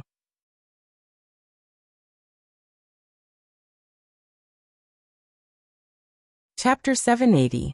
After coming to the photo wall and posing for a while, Eric and Drew walked along the long corridor to the party site under the guidance of the staff. Glancing at the people around them, the girl suddenly whispered in Eric's ear, "Eric, someone just asked us when we're going to have a baby." The people chatting by the glass windows in the corridor saw Eric and Selena and greeted them politely.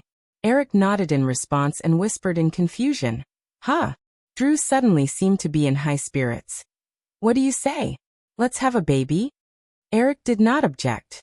Although his biological age was not yet 26, his mental age had long passed the age where he would be resistant to children. Back in New York, Eric had even sensed that Cindy was trying to get pregnant with his child, so that she could rise in status. After all, there were so many signs, and Linda was even involved in it. If he could not detect it, he would be stupid. Eric did not want to take the initiative to promote this matter, but he did not deliberately alienate Cindy. If they really had a child, it was not like he could not raise it. Although he had been reborn for a long time, he was still a somewhat traditional Asian at the end of the day. He had accumulated a large family business, so it was inevitable that he wanted to have more children. If he had more children, he would inherit the family business in the future. If he did not, he would obediently receive the trust. However, after listening to the girl's words, Eric asked, "Then are you ready to be a mother? Taking care of a child is very troublesome." Drew tilted her head and said, "Natasha will help me. And if it doesn't work, I can send him to New York and ask Joan to take care of him." Eric smiled and said, "Forget it. You don't even have a child yet, and you're already thinking of quitting. Wait until you're ready to be a mother." Although Drew had passed her 20th birthday last year, and had started to manage MGM, one of the Big Seven, her playful mind had not changed much, perhaps because she wanted to compensate for her unbearable childhood. This was also the reason why Eric still felt that the girl beside him was still the baby-faced little girl after so many years. The lass was only acting on a whim. After hearing Eric's words, she quickly dismissed the idea. Then let's wait a few years. When they walked into the party hall, the crew of Forrest Gump had already come to greet them. "Congratulations, everyone." Eric warmly hugged Robert Zemeckis, Tom Hanks, and the others. After that, he said to Hanks, "Tom, how does it feel to be the champion for a second consecutive time?" "Great, Eric, thank you." Hank's face was still brimming with an excited smile as he sincerely thanked Eric. He knew very well that if it weren't for Eric's special arrangements for 2 consecutive years, he wouldn't have been able to create such a miracle in Oscar history. Everyone chatted happily for a while, then walked to a round table in the hall and sat down to continue chatting. The nature of the Vanity Fair party was more of a dinner party. The guests who had just been excited for 3 hours at the award ceremony would definitely want to get a relatively quiet environment at this time. Soothing music, dim lights, and guests gathered in groups of 3 or 5 to feel this year's victory or loss, and to find opportunities to work harder next year. After talking about Forrest Gump, Drew casually asked Robert Zemeckis, "Robert, although it's a little early to ask, do you have any projects that you're interested in now? I'm looking forward to our next cooperation." Since his debut, Robert Zemeckis had been the kind of director who took the commercial route and was very innovative. Since his first comedy Deception in 1980, Robert Zemeckis films had never failed in the commercial market. The well-known sci-fi series Back Again, and the animation and live-action Roger Rabbit he directed had achieved brilliant box office success. Therefore, at this time, it was not surprising that this girl wanted to take advantage of the great success of Forrest Gump to confirm her intention to cooperate with him. If they were not chatting, many people at the party might have come forward to try to win him over. In this case, when faced with similar problems, most people, even if they had no intention of continuing to cooperate, would very tactfully decline with a few perfunctory words. However, there was a brief hesitation in Robert Zemeckis' expression.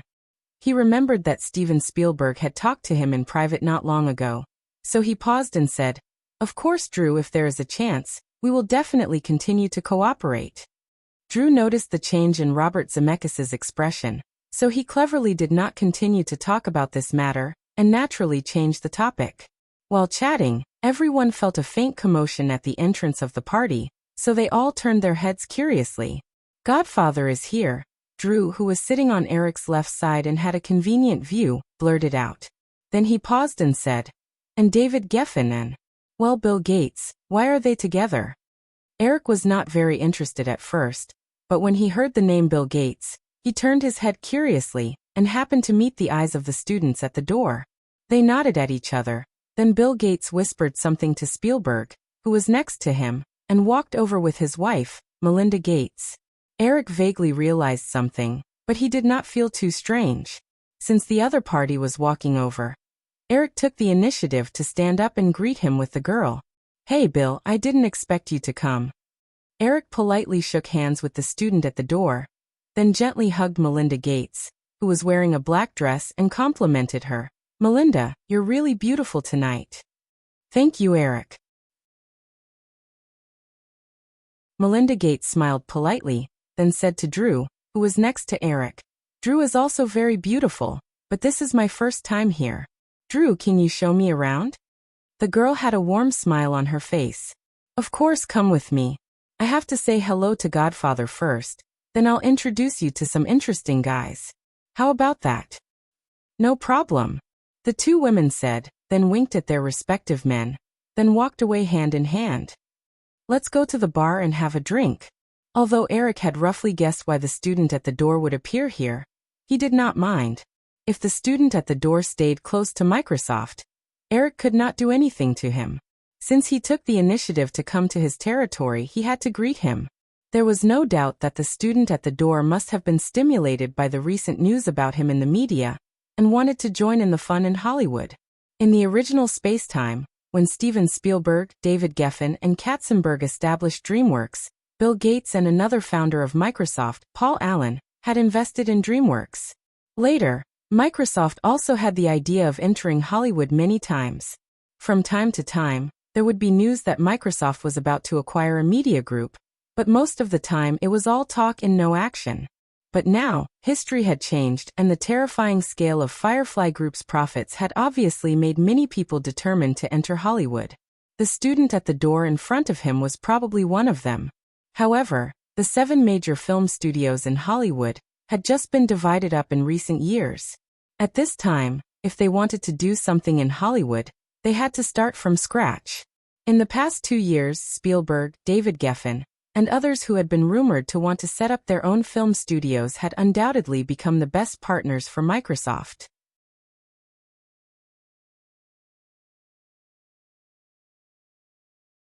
Chapter 781. Microsoft had always had the ambition to expand its territory. Other than operating systems, Microsoft had once been ambitious enough to venture into the MSN web portal business, Xbox game console business, Bing search engine business, and so on. However, he relied on the powerful hindsight that was always slower than others by a lot. None of these projects were successful. With MSN as the core online service, it had lost $13 billion and was eventually forgotten. The Xbox game console had lost $3 billion in 10 years and had barely made it out of the gaming ecosystem. However, it was still far from catching up with PS. The Bing search engine had lost $10 billion and was completely insignificant in front of the mighty Google. Microsoft had also failed in mobile phone, tablet, and social media applications. Microsoft had even tried to acquire Yahoo for $46 billion when their web portals were dying. Luckily, another person who was even more clueless rejected the deal. At the Vanity Fair party, Eric was listening to Demens talk about Microsoft's intention to enter Hollywood. Fine. I should not underestimate them. What if they succeed? But on the surface, Eric frowned and pretended to persuade Bill Gates. Bill, Microsoft's business center should be in the IT industry. I don't think it is a good choice for you all to make movies. How do you know if you don't try? Bill Gates replied confidently. Furthermore, Firefly is also in the IT and media industries. Eric knew that student Demen was referring to the entire Firefly business empire. He shook his head and said, "This is not the same. Firefly Group and Firefly Investment have always been clearly separated." Bill Gates smiled and took a sip of champagne from the glass in front of him. He didn't believe Eric's words. Entering Hollywood was definitely not the result of Microsoft's whim. This was the result of a detailed analysis of the development of several high-tech companies under Firefly. Take Yahoo for example. Without the support of the entire Firefly Group in terms of content and marketing resources, this internet company would never have been able to develop so quickly. Yahoo's brand placement in the first movie of Thunderbolt Girls had already become a successful marketing example for many companies to study and emulate. According to statistics, Firefly invested in brands such as Yahoo, AOL, Cisco, and overseas Nokia. Excluding the obvious advertisements, these brands were mentioned more than 300 times in Firefly's huge media channel network every month. This kind of marketing effect that made people think these brands were an inseparable part of their lives was the scariest. On the other hand, although Microsoft had poached Jeff Locke, one of Yahoo's top 3 managers, to be in charge of Microsoft's web portal operations, the MSN web portal launched by Microsoft had improved after a year of development. However, MSN's lack of content was soon exposed.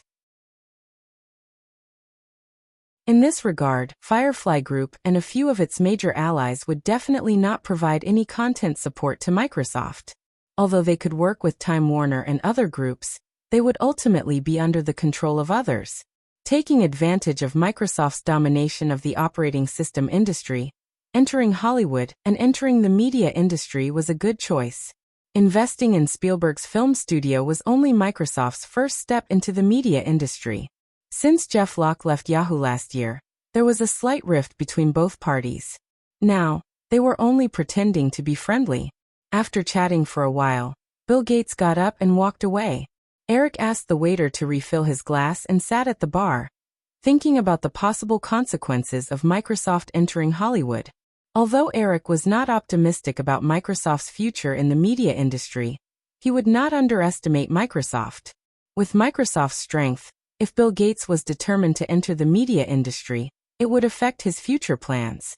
Based on the current situation in the media industry, other than setting up a new film studio with Spielberg, Microsoft still had 2 other potential targets. They were Sony's Columbia and one of the 4 major public TV stations, CBS. Eric had been secretly keeping an eye on Sony Pictures' Godzilla project. Although the movie had not officially started shooting, they had confirmed that Godzilla's image was very similar to a weak Tyrannosaurus Rex in his previous life.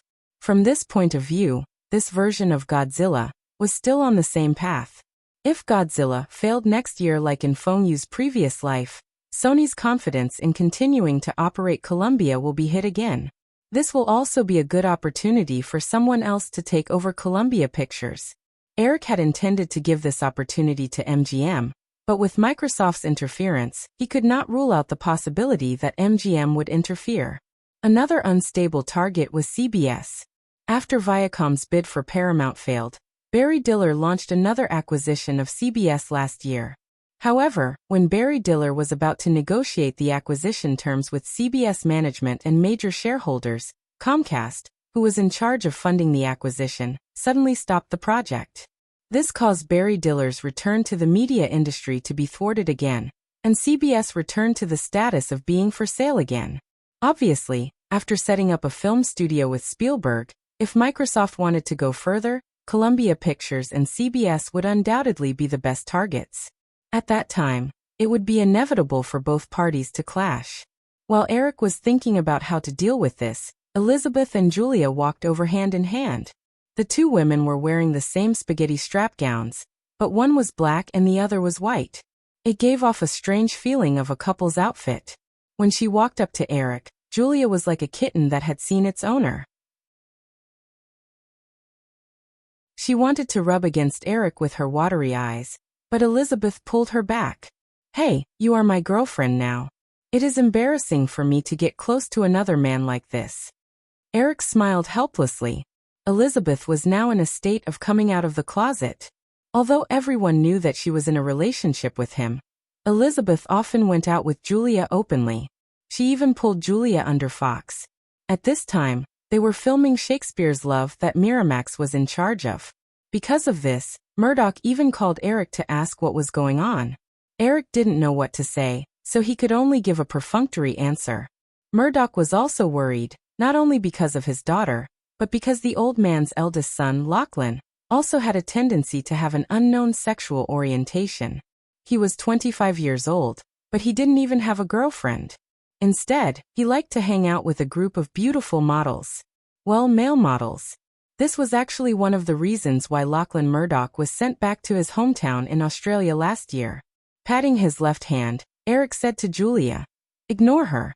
Come and sit here." Julia shook off Elizabeth and sat on the seat on Eric's left. Elizabeth glared at the two of them, but she sat on Eric's right.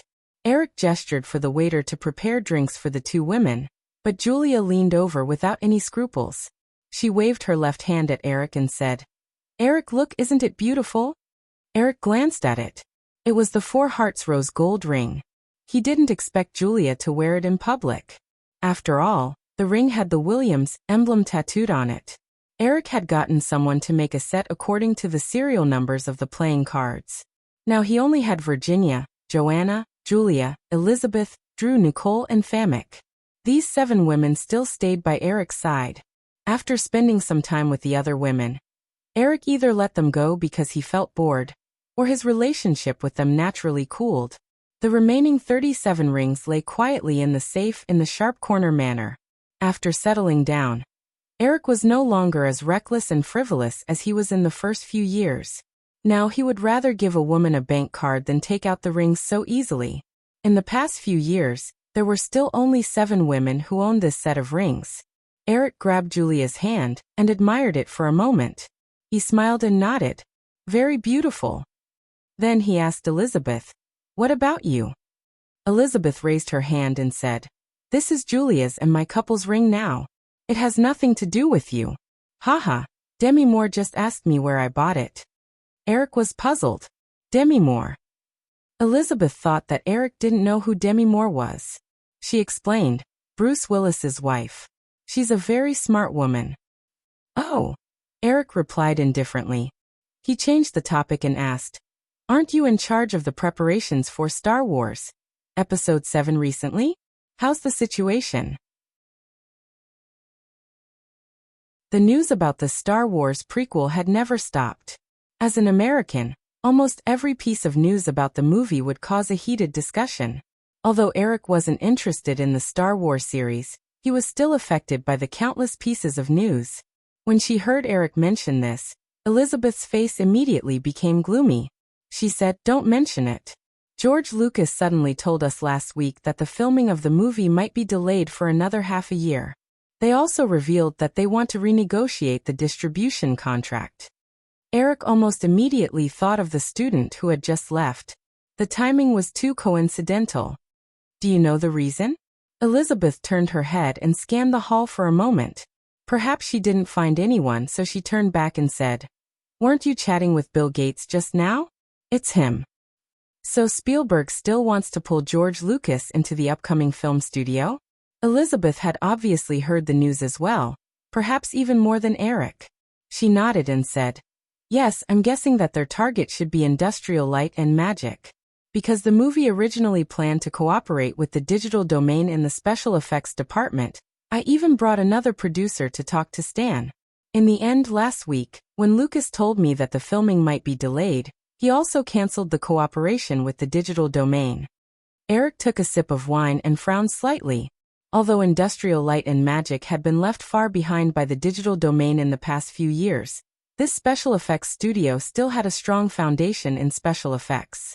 They had been left behind by the digital domain in the past few years mainly because the mainstream special effects blockbusters had chosen the digital domain for their special effects production. Without enough projects to develop and accumulate technology, it was inevitable that Industrial Light and Magic would be left behind. However, just like how the Lord of the Rings trilogy supported way to digital, if the special effects of the Star Wars Episode 1 trilogy were all done by Industrial Light and Magic alone, although the production process would be bumpy and the costs would be higher, with the experience of the 3 blockbusters, Industrial Light and Magic's special effects standards would catch up very quickly. This was not a good thing for the digital domain. What was even more frustrating was that this kind of thing was very difficult to stop. Because with the increasing demand for special effects in Hollywood movies, no matter how big the digital domain was, it was impossible to swallow all the special effects business. Although Katzenberg was not involved, with Spielberg, David Geffen and George Lucas, in addition to Microsoft's strong technical and financial support, the new film studio was definitely not to be underestimated. It seemed like Firefly still had to be on their toes to deal with this. Eric, how's the situation with Titanic? I heard that they just finished filming, and the production cost has reached $120 million. Elizabeth also asked about the Fireflies. Her tone was filled with concern, but she was also used to gloating a little. Probably to complete the post-production, the total cost will be $200 million. Eric shrugged. Fortunately, after receiving Eric's promise of sufficient financial support, Cameron did not procrastinate this time. Recently, he had completely completed the filming of the film, and the post-production was quickly underway. $200 million TSK, with the post-production publicity costs, it will need at least $700 million to break even. Elizabeth shook her head and said, Cameron's box office is at best $500 to $600 million. Yes, I'm very worried too. Eric smiled and looked at Elizabeth. How about Fox help me share some of the cost? Our production budget is $150 million. You can give me another $50 million. Elizabeth was stunned. She looked at Eric and saw that the man's expression was a little strange. He seemed to be joking but also serious. She thought for a while and said, if you really need it, of course I don't mind investing. But, my father will definitely not agree. But Eric had some mischief in his heart. He said, how about this? You talk to your father about this tomorrow and see if he is willing. My father will definitely not be willing. The possibility of this project being profitable is almost zero, Elizabeth said. She felt that Eric's smile was a little naughty. She subconsciously hit him and said, if you want to talk to him yourself.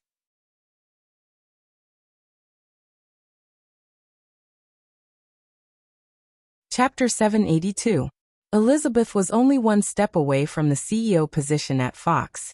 Coupled with her special identity as Murdoch's daughter, she had a lot of real power. However, if the company invested more than $50 million in a big project, it must be approved by the board of directors. The chairman of Fox was, of course, her old man. Eric proposed to let Fox participate in part of the investment of Titanic. In fact, he wanted to control Murdoch and secretly fight for more power for Elizabeth.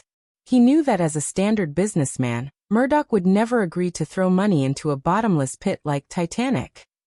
In his previous life, Fox was too shrewd.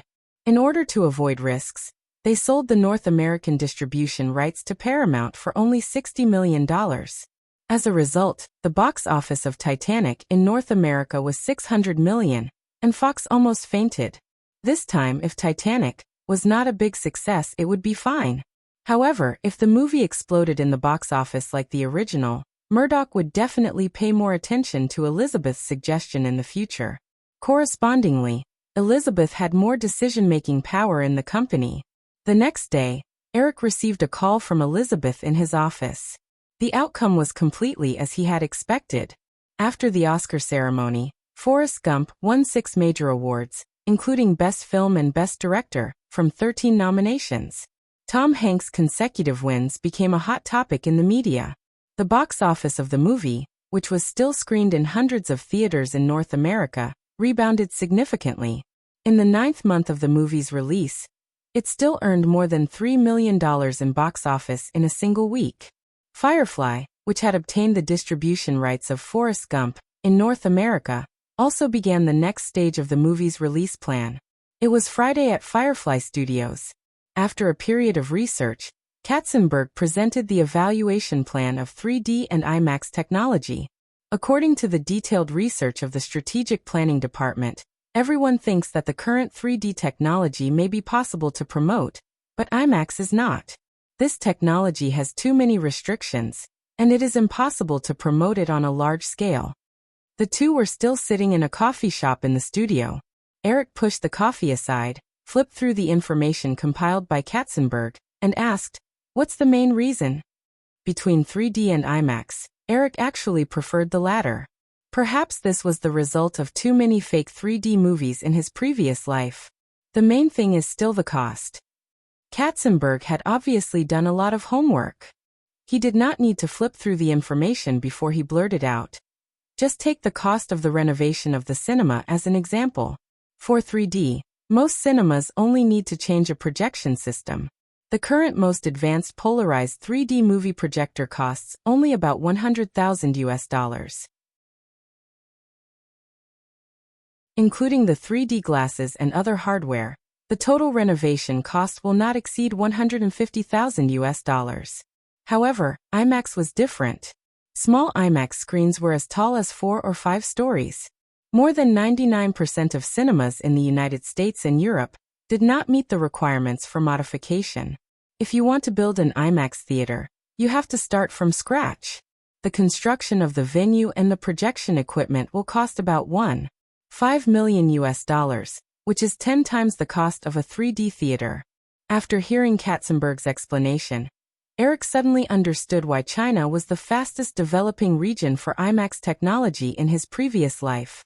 This was because the popularity of IMAX and the explosion of the film industry happened almost simultaneously. A large number of new cinemas were built with IMAX specifications from the beginning. However, North America and Europe were different. In these areas, the film industry had been developing for hundreds of years. The supporting cinemas had long been finalized. The projection halls of these cinemas were basically not up to IMAX standards. Faced with the high cost of IMAX cinemas, the traditional cinemas were not very enthusiastic about building IMAX cinemas. Liu Zhou flipped through the information in his hand.